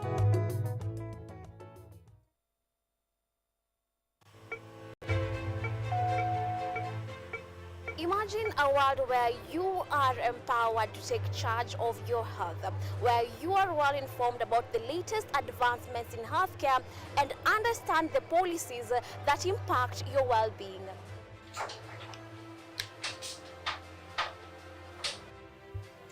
Get ready to take charge of matters your health as we bring you a blend of weekly health features that engage professionals from across various medical fields. When do you decide as a patient, do I need to go see the doctor? We are at a stage where we are seeing all this manner of chronic illnesses, and we wait until we get a disease, and then is when we go ahead. From the most mundane to the complexities that perhaps seem overwhelming, we got you covered. In terms of the factors that might be attributed, there are hereditary factors that means it could be genetic, so that's one factor. But there are other factors as well, like nutritional deficiencies. So some vitamins such as folate have been identified to be a factor in those. So our mission is to break down intricate health topics into understandable and actionable insights. Join me, Yvonne Kimuma, every Wednesday 9 p.m. on KUTV's News at 9, where your health is our priority.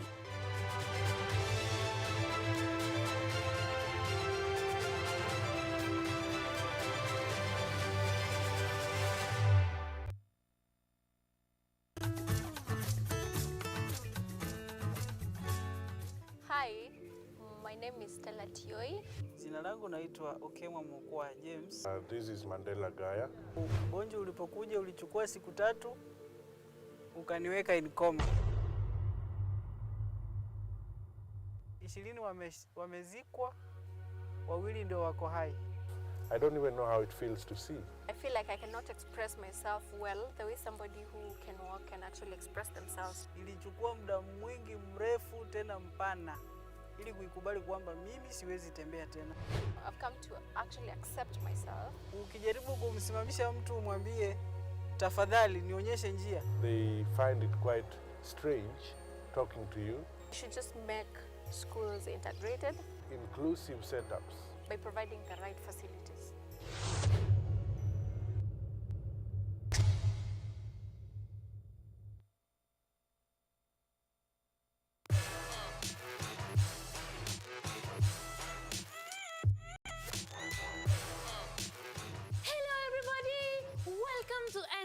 Where we ask the coolest questions in science. Let's go! Is yogurt really just rotten milk? Why do humans need sharks to survive? How did a 12-year-old boy from Africa invent modern vanilla farming? How do you deliver medicine to a chimpanzee? Can poop be useful? How can you save the planet by reducing air pollution? Do help us answer these questions, we are inviting some wonderful guests from the world of science. They will enlighten you, make you hungry for knowledge, oxygenate your brain, and make your ideas flow. This is Engine Season 3. Let's go!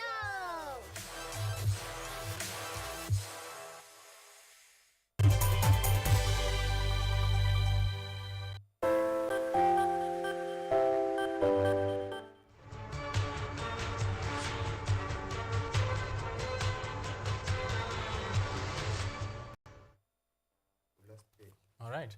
Welcome back to Biashara Tuesday. We're live on air. It's 8:56 in the morning. Welcome back. Ukiwa online unatuambia unawatch kutoka wapi. Si kuona tu na alafu useme kitu. Unaacha comment, unaamsha mtu, unatuambia mtaa wako ni gani. Mambo kama hayo. Alafu tutaweza kupiga shout out and then reactions, because this is the newspaper review section. This is just us looking at the things which have already happened in the country, a few of the developments from this morning, and then we get to predict what direction is the country and the world at large heading towards. But maybe some bit of money information for you. After Donald J. Trump took over, or like won the elections last week, officially, cryptocurrency shot up. Most of the coins that you're aware of, from Ethereum to Bitcoin to Doge by Elon Musk, or is it Dog, whichever way you pronounce it, have gone up in terms of their pricing. So currently we have Bitcoin at a high of, this is in Kenyan shillings. Let me quickly turn it to USD. So in USD, one Bitcoin is going for 88,358. This is because Trump came in and is a very big, enjoys very big support from Elon Musk, who is also a pro-crypto and also a crypto entrepreneur on the side. So nini iko juu, Bitcoin 88,000 of USD. Hiyo ukitranslate to Kenyan shillings inakam 11 million. Yani ukiwa na mita zako 11 spare, if you have 11 million, you're not doing anything with, shika Bitcoin moja yako alafu utakuwa umetajirika leo. And then wait until it gets to, it's projected to go to, oh, I just refreshed and then it changed. It's going up by 0.88%. So the graph is on an upward trajectory. Buy and hold, or buy and sell, whichever you want to do, but this is a good time for you to invest in crypto. Aya, hiyo ni crypto. Kwa dollar, I want us to have a look at the shilling to the dollar as well. Surprisingly, the dollar gained on major currencies. Immediately they announced that Trump had the most votes or had won the elections. However, the Kenyan shilling seems to be holding steady against the dollar. Is it game of urban areas, aka mchezo wa town, unachezwa wa Central Bank of Kenya? I don't know, but the figures here say that one USD is at 128 Kenyan shillings, buying and selling at 129. And then the rest of the currencies I'll inform you of later. I just wanted to give you that preamble that involves the United States, because in these papers we're going to get information on some of those happenings. Now, the Star, the Business Daily, I have the gentlemen with me here. They have the Daily Nation and the Standard. Let me read the headline on the Star and the Business Daily, and then we'll have we'll have Dennis read the headline on the Daily Nation and the Standard, and then we get the guest of the day to introduce himself and get into this conversation. So the Star says, secrets to Ndegwa's success at Safaricom. Peter Ndegwa is not just a CEO, he's a leader with a heart, a visionary who understands the pulse of the nation he serves. I'm going to, again, for the fifth time or something, call out the Star. I think it's now obvious that I have a very personal problem with how the Star phrases its stories. This is a very obvious PR story. That is from my own point of view. I don't know what you think about at home or what my panelists will think, but Safaricom, after getting a lot of backlash from Kenyans when it comes to matters of privacy, how Kenyans were being abducted, how their numbers are being traced down, a lot of pushback from even influencers who've been working with them. I have seen Safaricom on a deliberate public relations campaign across the country. Currently, they are doing a caravan tour across the country dubbed Sambaza Furaha na Safaricom. and it's themed around data privacy, saying that they're the best in data privacy. Recently, they released a story celebrating themselves earning a certificate of approval for data privacy from some random international organization, just like the president gets leadership awards in terms of crisis. But here, there's another story on the Star, secrets to Ndegwa's success at Safaricom. Anyway, that's the Star. The Business Daily, Kenya Railways defaults on 167.5 billion SGR loans. We have failed to repay our debt, which we took from China, which is close to $500 billion to fund the standard gauge railway. We have been forced to shoulder the burden of the SGR loan from our taxes, but our revenues generated from taxes cannot pay well. So it seems that there are going to be penalties which will accrue to 1.6 billion for a breach of loan repayment by Kenya, 266 billion debt ambayo tumeshindwa kulipa so far, and we are planning to sell JKIA and the rest of our assets to Adani. So we are in for a long ride, and maybe not even on the SGR because it's not working. So I don't know where this ride is going to be on. Maybe on, I don't know, Adani Airlines. Dennis Kimani, welcome back to the show. Let us know what the Daily Nation and the Standard are saying. Thank you, Richard. Yeah. You have just shown us about the protesters informer. Now here we have a plum job for a hustler. The protesters informer. Yeah. That is Safaricom. Now this the Daily Nation has a plum job for shillings 6 billion oil scam suspect. The person who scammed us 6 billion now has a job in the Kenyan government. Wow. That's the Daily Nation. What does the Standard have to say? The Standard, home of wash cleaners. Home of wash cleaners. Yeah. All right. We'll get to know what that is about in a few. Let's welcome the first, the fresh face on the show, Jeff. Karibu sana Biashara Tuesday. Thank you very much. Please introduce yourself to our audience. My name is Jeff Moshai. I'm an economist and a political enthusiast, as well as a youth leader. And I'm glad to be here. All right. Yeah. Welcome to the show. You're an alumnus of Kenyatta University. Yeah. Mambo ikoaje huko nje? Huko nje? Huko nje tunakazana. Niko kazana tu. Okay. Yeah. Great. Welcome to the show, and we're looking forward to, of course, what you have to say here. Dino, saizi before tuingie kwa gazeti na joro tuanzishia mambo ya Daily Nation hapo. COP iko kwenye gazeti? COP29 has begun in Azerbaijan yesterday. Yeah. First day very slow. There's no agenda this time round. You know, they were there, delegates, negotiations, a lot of conversations on what this means with now Donald J. Trump coming in, someone who's very much openly against climate conversations. Pulled out of the Paris Agreement. I'm sure that's stuff you're aware of. Yeah. Tuambie kunaendaje huko mambo ya sustainability? I don't know why the Daily Nation has decided to put a very urgent matter and pertinent matters in Africa on the last page. Oh, it's on the back page. Back page. COP29 begins with African leaders pushing for climate finance. So COP29 is about we are going to national determined contribution. Every country is supposed to bring what they are going to do for the next 5 years to 10 years on reduction of carbon footprint. This is also going to come up with financing. So this time round, I want to put Kenyans on notice that we are the chairman of the COP29. So Allen will be having a lot of money together with the government of Kenya. So if you have any project that is climate initiative or based, please go knock to the Ministry of Environment. There's a lot of money that is coming to the tune of $18 trillion. You can imagine how much that money is in the banks of Kenya to be distributed across all African and countries and the global south countries. Oh, wow. Yeah. Okay, that's a lot of money. Yeah. And I remember at the beginning of this year, I did mention that if you want to make a good fortune in business for the next few years, think sustainability, think green initiatives, green financing is coming. And in COP29 this year, as much as they are saying there's no specific agenda yet, I think climate financing is the biggest conversation that's happening. There's a very big agenda because now we have the nationally determined contribution. What every country is going to be doing so that they can reduce their footprint. That is a very a bigger framework because every country will be in a sideshow so that they can come up with their own. I have been part of some of the preparations, and actually I'll be traveling tomorrow to Azerbaijan.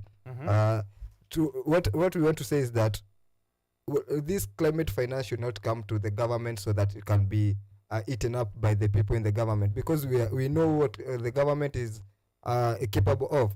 We'll talk about that and what is happening even to Raila Odinga Secretariat of the AUC, because the Kenyan government is well known for having a group of people that take advantage of the others. Right. So I urge the government, please, the indigenous people should benefit from these monies. You are actually traveling to Azerbaijan? Yes, yes. Okay. We're looking forward to hear what you have to say after that engagement. Let me thank the group that has sponsored me. I want to give thanks to United Nations Convention on the carbon in Regua, UNFCCC. I've been working with them. Actually, I think you can bring Lamek on this platform. He's also part of the Rotary. They have really helped me out on this. Okay. Yeah. All right. I am so excited on your behalf. I was saying it as a joke earlier. Una travel Azerbaijan, kumbe kweli uko na mipango umetenga. This time round we are going. See mipango ya bure tu. Right. Yeah. Thank you. Jeff. Yes. State of the nation from what the papers are saying up on the Standard. Nation of wash ama wanasemaje? Yeah, mine is for the Standard. It's boldly written, home of wash cleaners. Basically, I think they are talking about the money laundering stuff and the overnight billionaires that our country has been creating over time now, which is worrying. Yeah. Because, for instance, before even you come to this, in Kenya, if you want to talk about billionaires and the wealthiest people right now, these people must be politicians, or they must be involved in government in one way or the other. Talk of entrepreneurs and the likes. And the few who are involved in production industries, manufacturing, and the rest, tell me one who has earned that genuinely. Very few, if not none. There seems to be very few, and the few that you would mention will have ties somehow to the government. Somehow. Yes. So that means that we really need to come back to our senses and instill integrity, especially in our public officials in our country. Now, the wash thing. Our youths, most of our youths out here are unemployed. Yeah. They have nothing to do. We are talking of a workforce who are ready and capable of doing a job and earn a living, but they have nothing to do. They only idle. So who do they resort to? Because man must eat at the end of the day. Yeah. They resort to these, weird businesses of, making money in a bad way, so to say. Yeah. So I think it is quite shocking, especially if the young people. And we've seen a recent case of 24-year-old millionaire dies. So 25-year-old billionaire with cars and does this and that. But you pointed out that there's a problem. So we can't attack the money laundering without looking at where the root cause is at, which is, as you've rightfully said, there's a big youth population with no jobs who have all the time in their hands, or who've even tried a lot of business and work, and it's not being as fruitful as possible. It's very common now online to say, or to see someone say that, mimi kama uko na deal hata ya wash, jameni niambie tu, tufanye vile inafaa tutoke kwa hii block. Kutoka block, enemy, the poverty is the enemy. They know. When poverty is the enemy, and there's that haven of wash being created, and I remember some time back also, we have seen headlines where we've been termed the haven, wash haven in Kilimani, and Kileleshwa and the likes of Lavington. How can we encourage young people not to, or how can we discourage young people ambao ni sisi basically na marafiki zetu wasiingilie mambo haya na ni pesa ya bure unaletewa? I think I will connect the standard the wash thing with the Daily Nation, the plum job for shilling 6 billion oil scam. I feel it's not good to discourage these youths to go away from wash because we have one thing, we have the narrative of a wash the hustler narrative. It's a wash because these people who are taking away 6 billion shillings are going court free because they know who is the center of this corruption. They know they have godfathers in the government. They know where they will be taken, and the same people are getting jobs. They steal money and they get government jobs. So there's no need of telling youths. It's good to encourage people to work hard, to eat their own sweat. But remember, opportunity comes when you're prepared. You get? Yes. You just take it, use it well, and ensure that really. No, there's no need of you staying on the block, and there's a chance. There's no need of staying around the block when there's a chance of leaving the block. Yeah, and there are people who don't care if the block is there or not. Don't care if they are going to be caught or not, because they are going to. But there are dangers, though. There are dangers. There are dangers if you don't have money. You could be killed. Yeah. We've seen situations. They're also right. You're right. There are dangers if you don't have money, and the dangers of not having money are dire. You're dire. But you could also die. We've seen situations where, to be very honest, young people have died. We saw a case of Frank Obegi. I don't know if you remember him. Someone who was connected with money laundering activities and then scammed the wrong person and eventually ended up dead and somewhere. Why I'm saying that is because on the Standard, page 3, prisoners crowded with remandees unable to pay shillings 1,000 bail, report says. If you're going to do a crime that is based on 1,000 shillings and you cannot raise it, then you go to jail. It is better you go for a crime that you are going to be a billionaire. You'll just pay your cash bill and go away. You get? There's no need of going to committee because of 1,000 shillings. It's even those people inside go there. Go big or go home. Yeah, just go big. Jeff, yes. I don't agree with Deno. So wacha nirudi kwako kidogo hapo. How do we solve it then? On a point though, like rightfully, in front of the Daily, there's someone who scammed a whole nation, billions of shillings, got a job still. We have someone who's a governor in central Kenya and was involved in an NYS scam, and they got their reward. We have someone else somewhere who did this and that, they get their reward. Utaniambia aje mimi kesho mtu akiniletea deal moja safi nikuwe na Bentley kama hii hapa nimeona Millicent Omanga nayo hapa mtandaoni. Bentley moja safi mpya. Kama naweza shika Bentley moja safi. Inaitwa aje my producer? Bentley Bentayga, flashing lights in the Nairobi CBD. Mtu kama huyu naona anaishi vizuri. How possible is it for you to discourage me? Yeah, to start with, I want to respectfully disagree with my friend Deno on this. Yeah. But as I said earlier, we have a youth bulge of about 40%. Can you imagine 40% of the able youth who can work are unemployed? That's more than 15 million of youths just out here doing nothing. Which is dangerous because these people are educated and they are well informed. Imagine 15 million people outside my door doing nothing. Doing nothing. Yeah. They are thinking and they are informed. So, and that's why we have such cases. It's worrying actually. But for me, I am of a contrary opinion to that of Deno. Yeah. And the youth should keep the hope. They should still hold on. Two wrongs never make a right.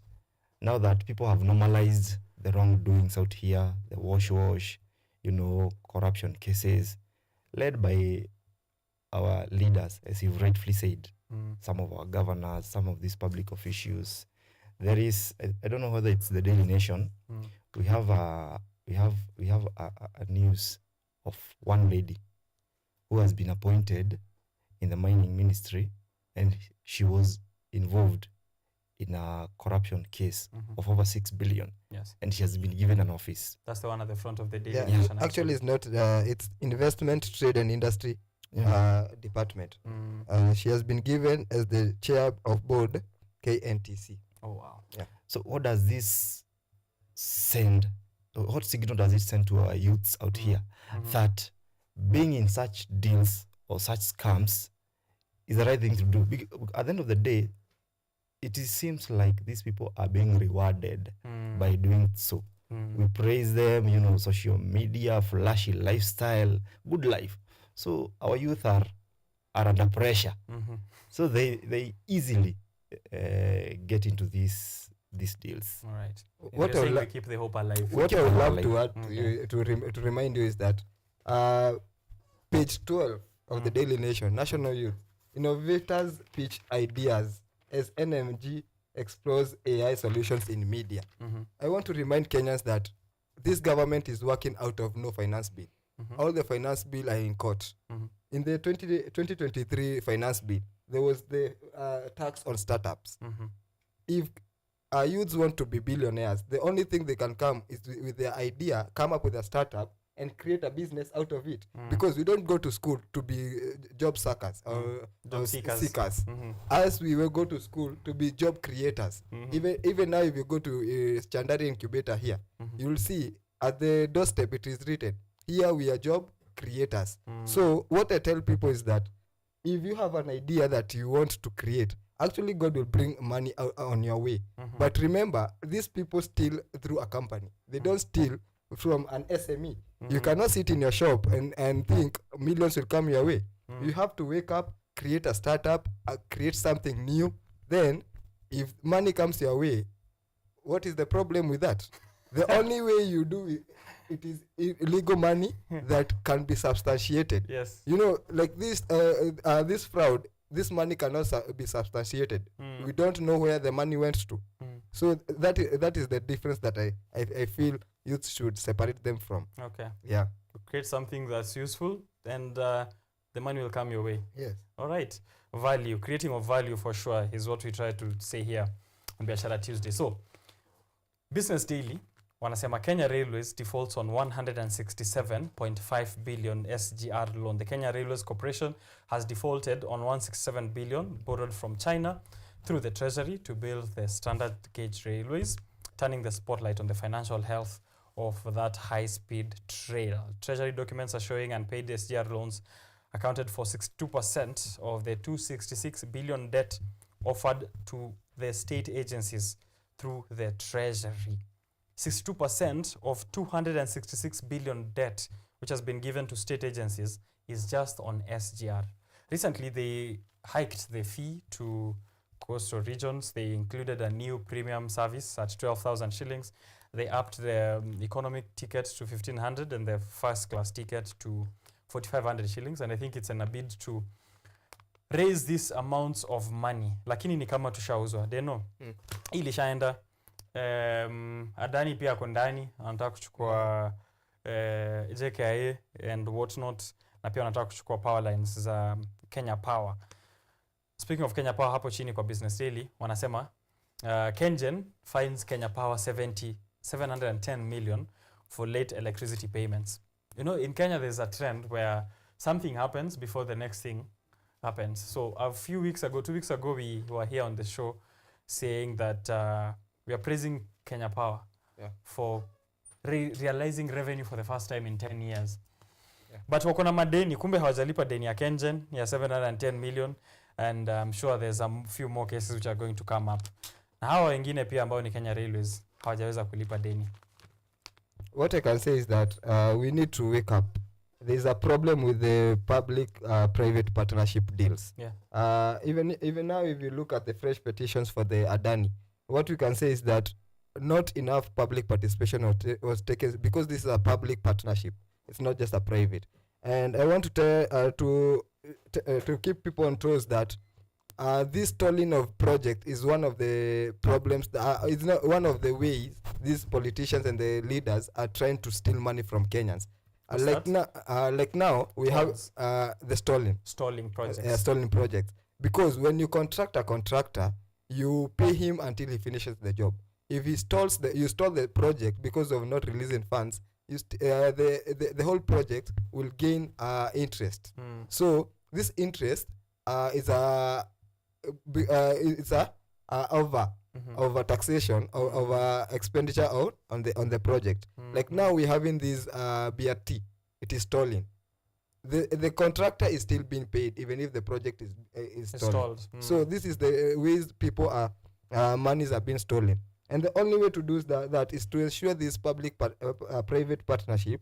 The act, we do enough civil education so that people can understand what perspective, what levels of participation they can be involved, so that we can come up with these agreements. Okay. Like now we are going to reverse the secret. Nothing will happen with Adani because it's already in court. He cannot do anything to Kenya, not even creating or building even one strip in JKIA. Yes. Not even distributing the Kenya power with lines. One cable. With one cable. Because now, as we talk, in India, he's a fraudster. He's been looked for. So we cannot risk. We cannot risk. Jeff, the president came out a week ago to say the courts are interfering with his work. Part of his work is to ensure we have development. We have, railway transport. We have, deals from Adani to upgrade our facilities and whatnot. And now he has a new case against Adani. Anaingililiwa, haingililiwi, how can we progress without that kind of interference, on the president and his projects? In my view, first of all, I want people to know that I have a lot of respect for people in authority and the government of the day. But at the same time, we have to criticize constructively. In my view, the president seems to be in a rush to push things so much. If it is not, selling of our state-owned enterprises, it's deals, a lot of political issues here and there. It seems as if we are in a political quagmire, so to say. Because, of course, the politics of the day affect most of the economical aspects, such as, that railway and what have you. So, in my view, the president, everybody cannot be wrong. We have the justice system, which every time it terms his policies as unconstitutional, null and void. Those terms have actually become household names to some of us. So he needs to step back, assess his leadership. He should create a listening ear. He should, if his advisors are not of any help to him, then he should think of doing something. We need, he needs to do a turnaround to most of these issues, because everybody cannot be wrong. The youths are angry, the old, the civil servants, some politicians. So he needs to sit down. He can't be the only person who is right. Yeah. Right. What I can add on that is that on matters Gachagua, they ruled out that the matters were political and unjusticiable. That was the point that Ogola said. So I want to ask the courts to also declare Adani as non-justiciable, because this is a matter of politics. It is nowhere in the constitution. There's no law abiding it. So I think this matter is non-justiciable. Right. And the same way they ruled out the DP's impeachment as non-justiciable, it is the same way Adani should go. Okay. This matter, you cannot justify it, because it's in political world. Okay. It's not in any law. So it's nothing to do with economic affairs. It's a political play. Yeah. Okay. On the star, we have Peter Ndegwa, smiling, bright. Amevalia shari safi sana. Man like Safaricom CEO. Peter Ndegwa is not just a CEO. I'm reading what the star is saying. Peter Ndegwa is not just a CEO. He is a leader with a heart, a visionary who understands the pulse of the nation he serves. And then the title is secrets to Ndegwa's success at Safaricom. He reminds us true leadership is about lifting others and making impact. Last week, Safaricom, which commands 50% of trading at the NSE, reported a 12.9% increase in revenue, reaching 179.9 billion in the first 6 months of the year. Safaricom walitengeneza 179 billion in the first 6 months of this year. Yet for Ndegwa, numbers only tell part of the story. He's saying revenue growth is good.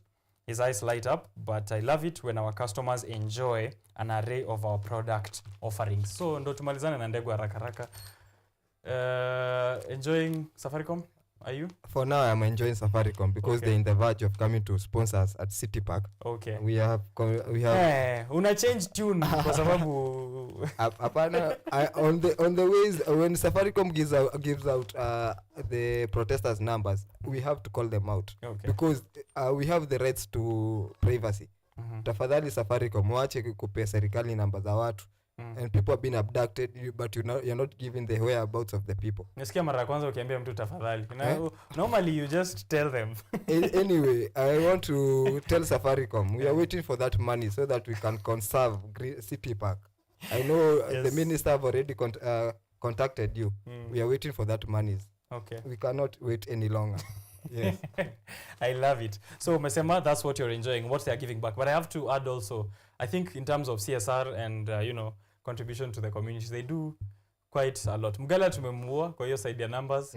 Haki yake tunampatia kwa hiyo side ingine, helping the community efforts with football and healthcare and schooling and education and all of that. Even sustainability. But mimi sasa ukinipeana hapo sasa inasahau hiyo ni mbaya. Hizo gain zote.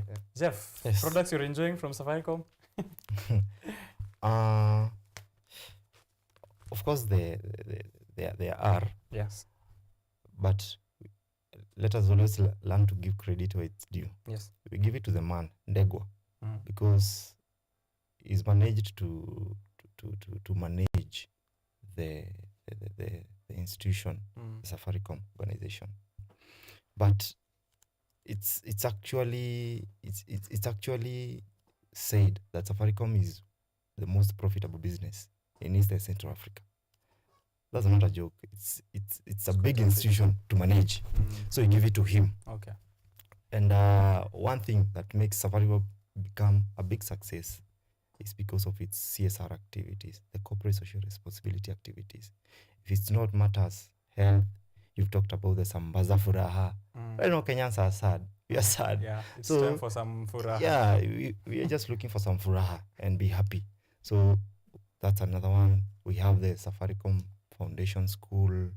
We had these the sponsorship of students.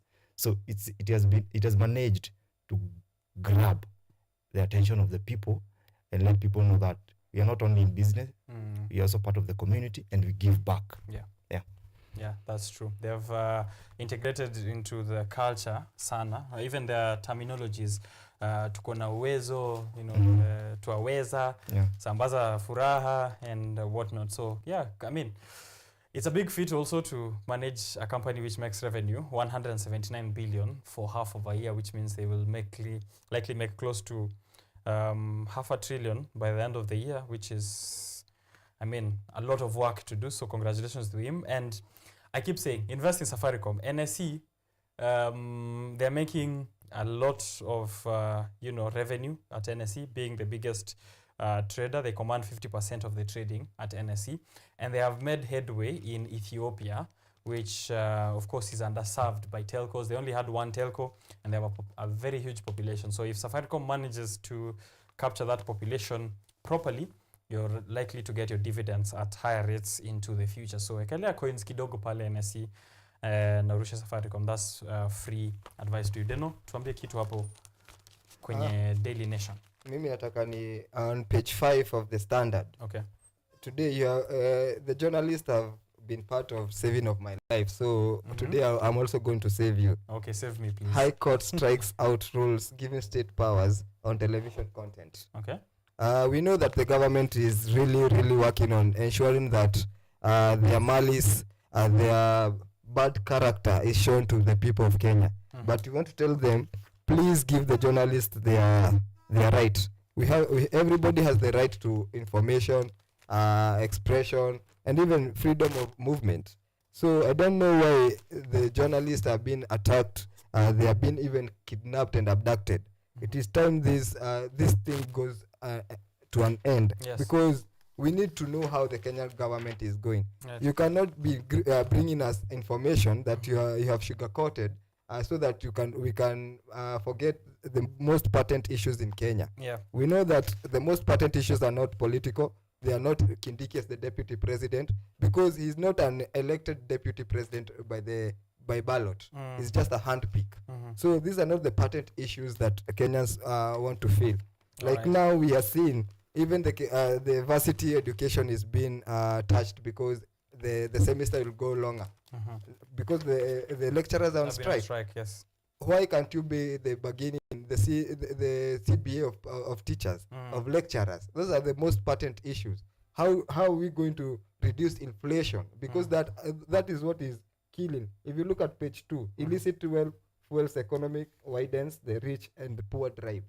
Those people who are doing illicit businesses, they're the one who are killing our businesses. You get?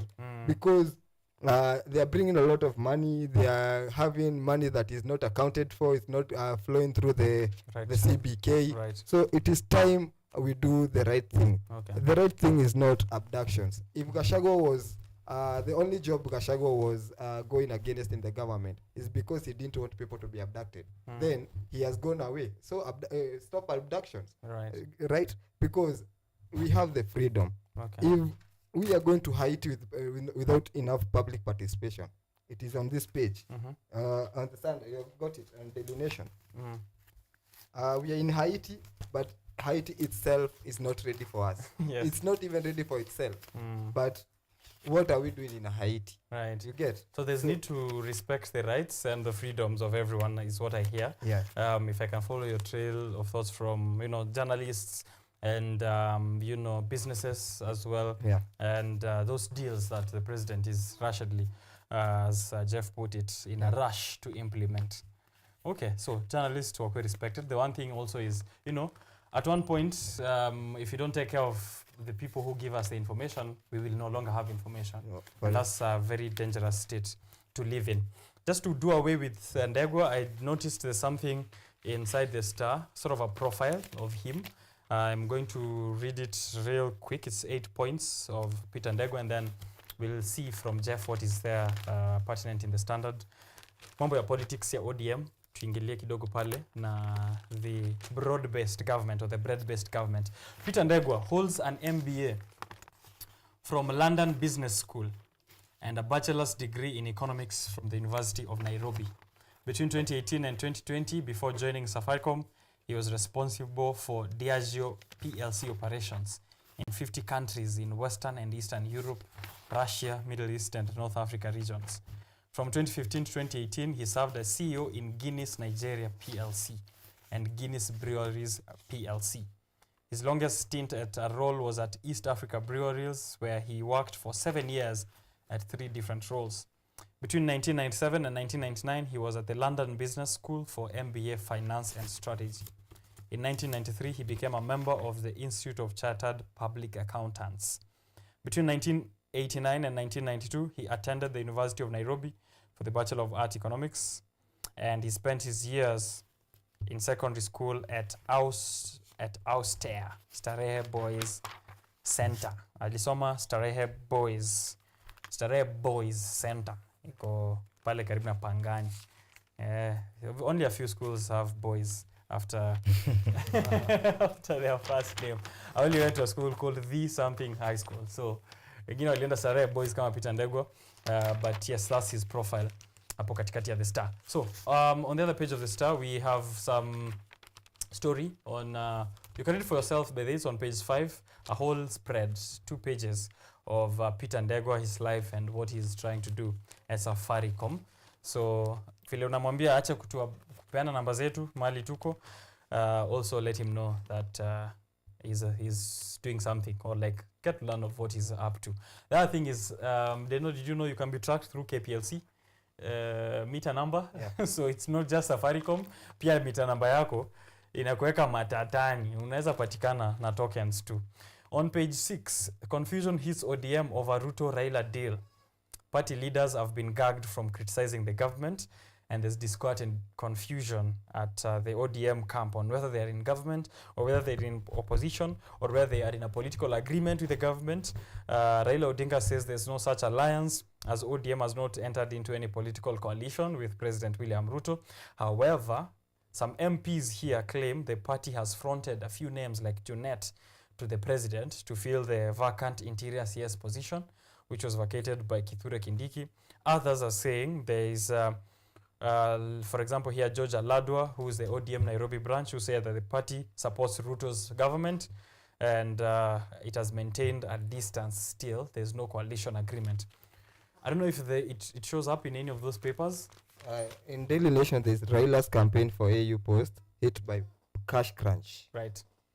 What I feel is that this blue band government, I think the blue band is spoiled because they don't seem to understand each other. Yeah. In this, I was reading when we were in the launch, they are fighting because of the money. You know, Raila's campaign has a secretariat on its own. Yes. But it seems there is a government at the corner who is controlling the whole monies of the Raila Odinga campaign. They cannot even agree on the jet that Raila will be campaigning with. 89 million jet. That's 89 million shillings jet. That is the jet that is approximately. That is approximately. Approximations. So we cannot say that is the amount. It is maybe going even to 200. The Daily Nation says even in the Addis Ababa campaign, at the start of the campaign, some of the secretariat who belongs to ODM were locked out of the meeting. So Ruto is out there to ensure that just Raila is supporting him for the time being. But I want to remind his president, this illegitimate president, who withdrew away on June 16. 25th. 25th. Yes. February 16 is coming. You are going to look for a jet. This 89 million, take your own jet. Because after Raila Odinga loses, because he's going to lose, his age is out of the bracket. Because we are having, you told me the Djibouti is 60 years. Yeah. So we cannot risk a 60, an 80-year-old man for a to prefer him over a 60-year-old man. I know we are putting Kenya on. It comes a time where the nation is bigger than anybody. Yeah. And you give allegiance to government when it deserves. But this one does not deserve. And Raila Odinga alitukosea sana kwa kusema dialogue. And we are not going to, like me, I've written 20 emails now to AUC to ensure that Raila fails. Because I need him in February 16 to ensure that Ruto goes home.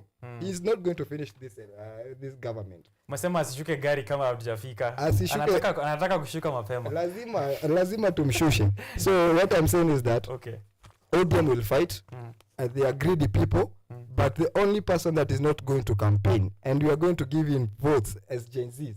In this, they are trying to say they are going to mobilize Gen Zs to vote for them. The only person that is guaranteed Gen Zs votes is Babu Owino, hata asifanye campaign. Amos Mwago, you know Amos Mwago for Starehe, wasifanye campaign. Those are going to go back to their seats without any campaign. Okay. Yes. All right. That's what Deno is saying here on Biashara Tuesday. Anasema kuna watu hawataweza kucampaign. Right, Jeff, I feel like with this kind of confusion, it's positive news to the young people.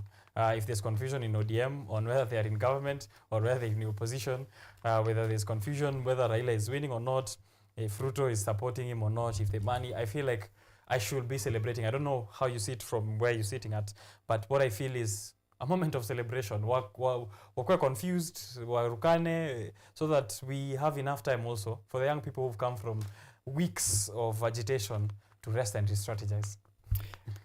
Yeah. First and foremost, there is no doubt that the opposition or the former opposition is currently in government. And some of those people who were in government are now the de facto opposition. So it saddens me the fact that the young people went out on streets to fight for their rights, to fight for their economic rights, to question the government of the day for some of its decisions. Some even died in the process. Sure. But what happened eventually? Some high-profile people sit down. They decide that they are going to broker or bargain for government positions using the blood of the young people who died on the streets. It's so sad. And at the end of the day, they are beneficiaries. The opposition side, led by Raila Odinga, benefited, and they gave out 4 cabinet secretaries. Of course, with demands. Who knows? But now, I think, as you said, the young people are happy because in politics, when your enemy is losing it, it's a stepping stone for you. And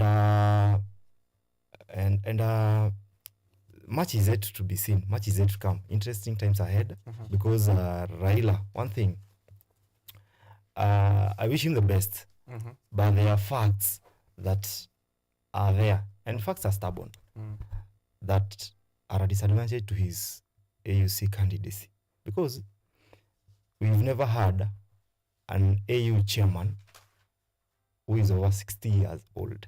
They're normally young. Look at the current one, Musa Faki. Yes. He took the position in 2017 when he was about 50-something. He's now 65 years right now. Look at Raila.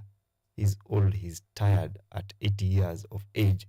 If he's going to take the position, that means he's going to retire with over 80 years. He's going to be in office over 80 years.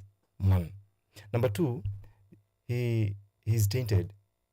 He has a burden of having failed in his own country for 5 years. Then we don't expect other countries to trust him when you're not trusted at home. You must be accepted at home for you to be accepted elsewhere. There's a bargain. So other countries are asking, how do you expect us to trust you? Yet your own people don't trust you. Given you a position. Not once, not twice, not 5 times. They haven't. Then again, the Djibouti candidate stands a higher chance, in my view. Okay. Mohamed Yusuf. Because French colonies are the majority in Africa. They are over 30, followed by British. And of course, ours is British. So again, all politics are local. Yeah. These people will feel that we have one of our own there, a French speaker. He is actually a multilingual, but Djibouti was colonized by France. So he stands a higher chance of being supported by those countries.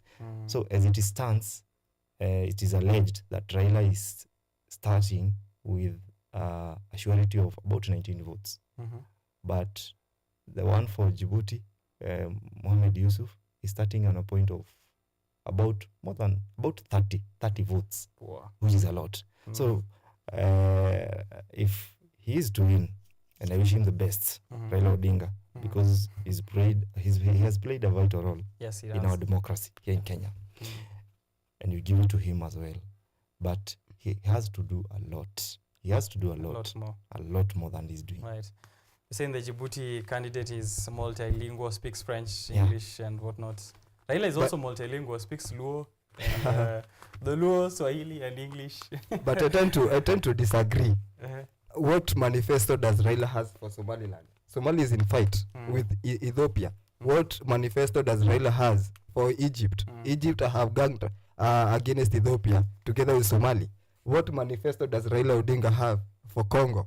What manifesto does Raila has for even Kenya itself? He has sold our union, custom union center, JKIA, to Adani.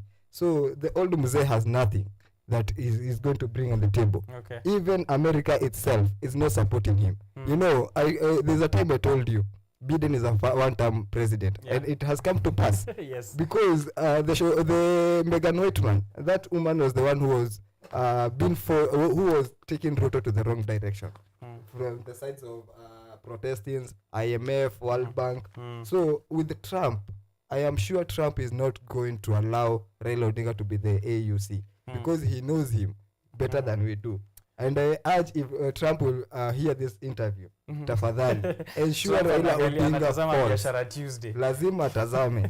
Please ensure that Raila Odinga falls so that we can liberate Kenya. The only vote, and I want to disagree, I think today we disagree to agree. The only vote that Raila Odinga has is for Museveni. Oh, umesema note 19-1. It's only one for Museveni, not even for William Ruto. Why? That's why he is beating Babu Owino at hata mpatia certificate Embakasi East because he is helping Bobi Wine. Let me post a question. Babu Owino is working with Bobi Wine to liberate Uganda from Museveni. Yes. Who is a more Pan-Africanist? Who do you need more? Do you need the old Guka Museveni or a young man like Babu Owino? You see? So Raila he's a greedy man who will sacrifice everybody for his own ambitions. And you are telling him, we will die just like Aoko. Aoko alipatikana Tanzania. We are willing to go anywhere for Babu Owino, for him to be the next governor of Nairobi. Okay. Yeah. Wow, that's heavy. That's heavy. But because you've mentioned the US, let's get into it. We have about 5 minutes to do this. In page 8 of the Business Daily, Trump inherits waning US strength in the continent. Before I get into it, gentlemen, just to let me know, Jeff, what were your thoughts leading to the elections last week? Trump v. Kamala Harris, and post that. So which side you thought would win, and then what happened, and then what did you feel after that? Of course, I wished that Trump would win, and he did. Why, of course? Why? Because I think the contemporary politics are presenting themselves that when you become pro-people, and you stand by your people, and you show that you care, and the government starts, frustrating you, most likely you win the hearts and the masses of the people. And that's, Trump has been in and out of courts. I don't know, with whatever scandal, day in, day out. So I expected he would win. Yeah. And so when it happened, you were like, yeah, sure, told you so. I knew it. Okay. Deno, ulikuwa pande gani? Mimi nilikuwa pande ya Trump. Ulikuwa umeshasema Biden is a one-term president. Yes. So yes. And then after the Standard wanasema why Trump triumphed over the Democratic candidate with ease. I think a lot of Jay-Z's in North Carolina and Pennsylvania, they did a lot of things to vote for Trump. And the same spirit of Gen-Z, I want to bring it to Kenya. They are saying wataiba. The only thing this government is remaining with is how they will steal elections. And we want to tell them, wakihesabu, tunahesabu. Wakiiba, tunaiba. And we are not going to sleep. Tutalala bomas of Kenya until William Ruto, kama hatafikiwa hiyo siku, he will atoke. And he must go. We are that serious. Okay. Yes. Trump inherits waning US strength in the continent, and they're saying that there's a decline in US influence in Africa, which means that President-elect Donald Trump will have to grapple with blind spots and work from a fast-changing continent, which is increasingly getting allied to the east, with China being dominant of late, and Russia threatening, of course, by spreading its BRICS and also more of those alliances which are trying to take away African countries from the influence of the United States. We have also a couple of issues which we are waiting on, which is the mission to Haiti by Kenya, which was support from Biden's administration through the UN, and we are likely to see that being taken under the UN. What does this mean for police officers who are abroad? What does it mean for the 14 billion Kenyan shillings which was disbursed to the Kenyan government for this mission? So you can read for yourself on the diplomacy section of the Business Daily. And I don't know why the Daily Nation has the same message exactly like you have it there. What does it say? Trump inherits one in US strength in Africa. I don't know why. Okay. Wameambiana wakopi na wa change to registration number. Yeah. Right. So read for yourself also on the Daily Nation the same story on how Trump is working from behind to try and win the hearts of. But will he really care about the African continent? He has called us a couple of names before. Those kind of countries, those ones where you take your excretion, and we'll wait to see whether he supports some of the agreements which have been there before. Gentlemen, Let's close up with one more story each ambayo naweza kuwa nimesahau kwa hizo papers, alafu tutasema ni asante sana. Jeff, if there's anything, they know if there's anything I've left there, please bring it up. Just nilikuwa nimeambiwa na Runke they mentioned kwamba Manchester United are back on their winning streak. The new coach. It is not there on the papers today, but you can see that Kenya Sevens wako vizuri sana, wako na chances za kwenda Dubai Sevens, and it's later this month. You can read more of that here, alafu mazungumzo zaidi on the spot kila Saturday here with Peter Pinches on KUTV Kenya. Guys, one story each, alafu we wrap it up. I think what I can finish up by saying is that it is time to liberate ourselves.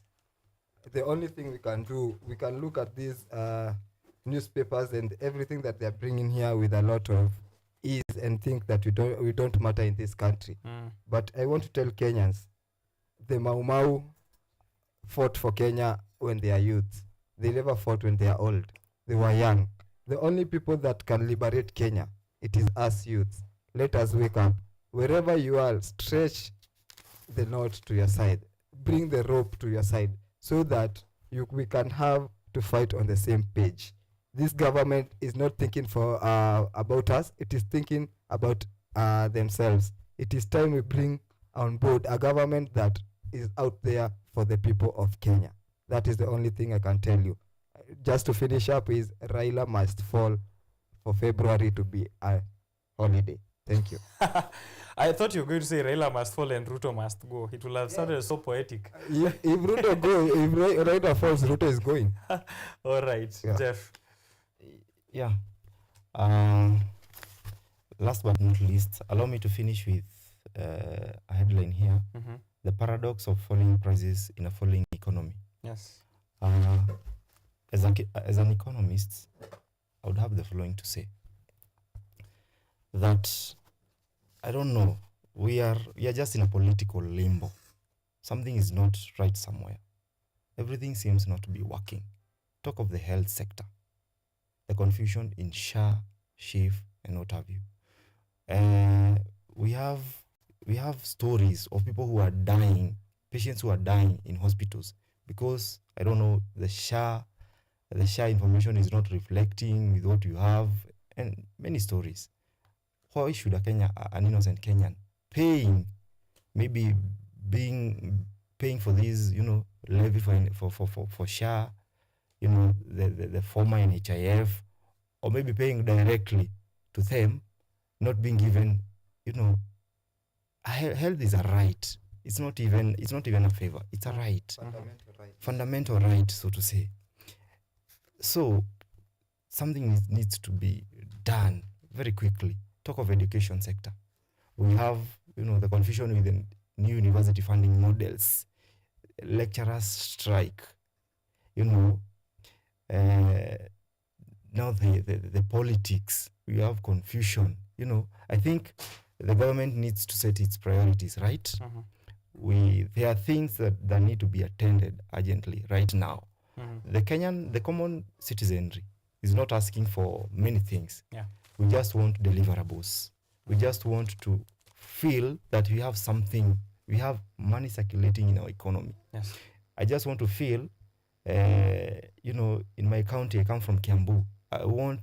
When I go to the hospital, I find drugs. I don't want stories of, I don't know whether, as an economist, I'll tell you that economic growth is not enough. These people will tell you that we are now at 4.4 trillion Kenyans budget, the GDP and what have you. That's not enough. I don't need to know those numbers. I need to see the deliverables. Are there passable roads to take my milk to the dairy back at home for our parents? Is the education accessible? Are we having money in our pockets? Is there a good environment for me to do business? Right now there are very few formal jobs, and the youths want to venture. The youths don't want to be helped. You don't want to be helped. We just want to be given an environment whereby it will enable us do business or do something in the right way. But look at the government, what is doing. It is injecting taxes right, left, and center. So even if you think of a business, you tend to see as if you're working for the government, not for yourselves. So you end up not even putting up the business. And it has a reverse effect to the government. I don't know, some of these economic advisors to the government, I think they need to tell him the truth. Because when you discourage people from doing business, you reduce the tax collection. Because when you encourage people to do business, you pick small taxes from many people. Yeah. So you create a pool of taxes, which in return builds the economy. Rather than taxing one person a lot and having only one person out of 10 people putting up a business. So something needs to be done because our economy is not in the right direction. Right. Thank you so much for that very quality submission at the end. Asante sana for showing up, gentlemen. Deno, all the best as you travel. Safe flights or salimia watu wa Azerbaijan. Alafu kirudi, make sure hii ndio place ya kwanza ambayo unapitia.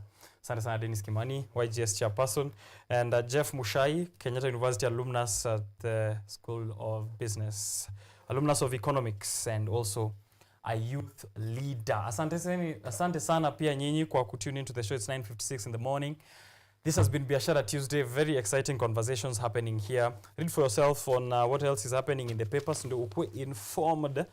Usiende iko nje ukiwa confused. Ukitoka nje na information, hakuna mtu anaweza ku-misinform. Hata leo tumeongelea misinformation, disinformation. So once you know the right thing, once you know what's going on, once you're updated, you've watched Biashara Tuesday, umesikiza mastori, tumekupatia updates, umeingia online, umenifollow at Richard_Okenye, pia nakupatia verified information. Hutawahi kuwa misinformed, you'll walk around with confidence even if the economy is looking the way it's looking. They're saying inflation numbers are going down, but we can't feel it. As Jeff is saying, don't give us numbers. If the economy was doing good, I would know it.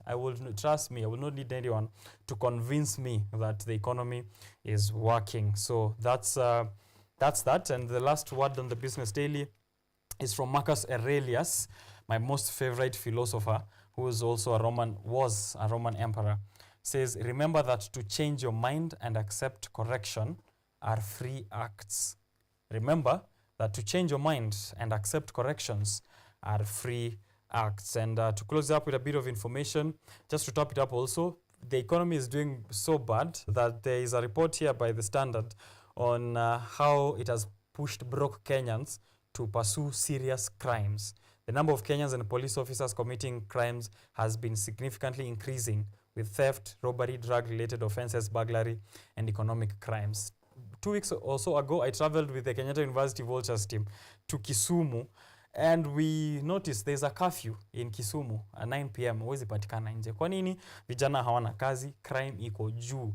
So hata ukiwa mgeni unapita hivi, najua wale wananiona wa Vultures wanajua mambo inaharibika, unaokotwa bure. We didn't know there's a curfew. So we need to make sense. Yeah. You know, we were fighting with Casmol, and then I was seeing him, he was already changing tunes. Yes. From Jay-Z to ODM party. To ODM party. Leaderless or not, make sure that you think for yourself when you're fighting for this nation. To close it up, just a bit of a comment from Elvis. Anasema things may be looking bleak economically, but I'm glad it's happening. Ile ujinga ukua hii Kenya needs to stop one way or another. We need to stop glorifying graft, looting and tenders as the norm of getting rich. What we need more than ever is a situation. Asante sana for tuning in to Biashara Tuesday. My name is Richard Okenye. I wish you all the best for the rest of the week. Join us, KUTV Rise Today, Monday, Art and Culture. Alafu here on Biashara Tuesday. May your week have lots of profit. May your humor be high so that you can laugh all the way to the bank. I'll see you around.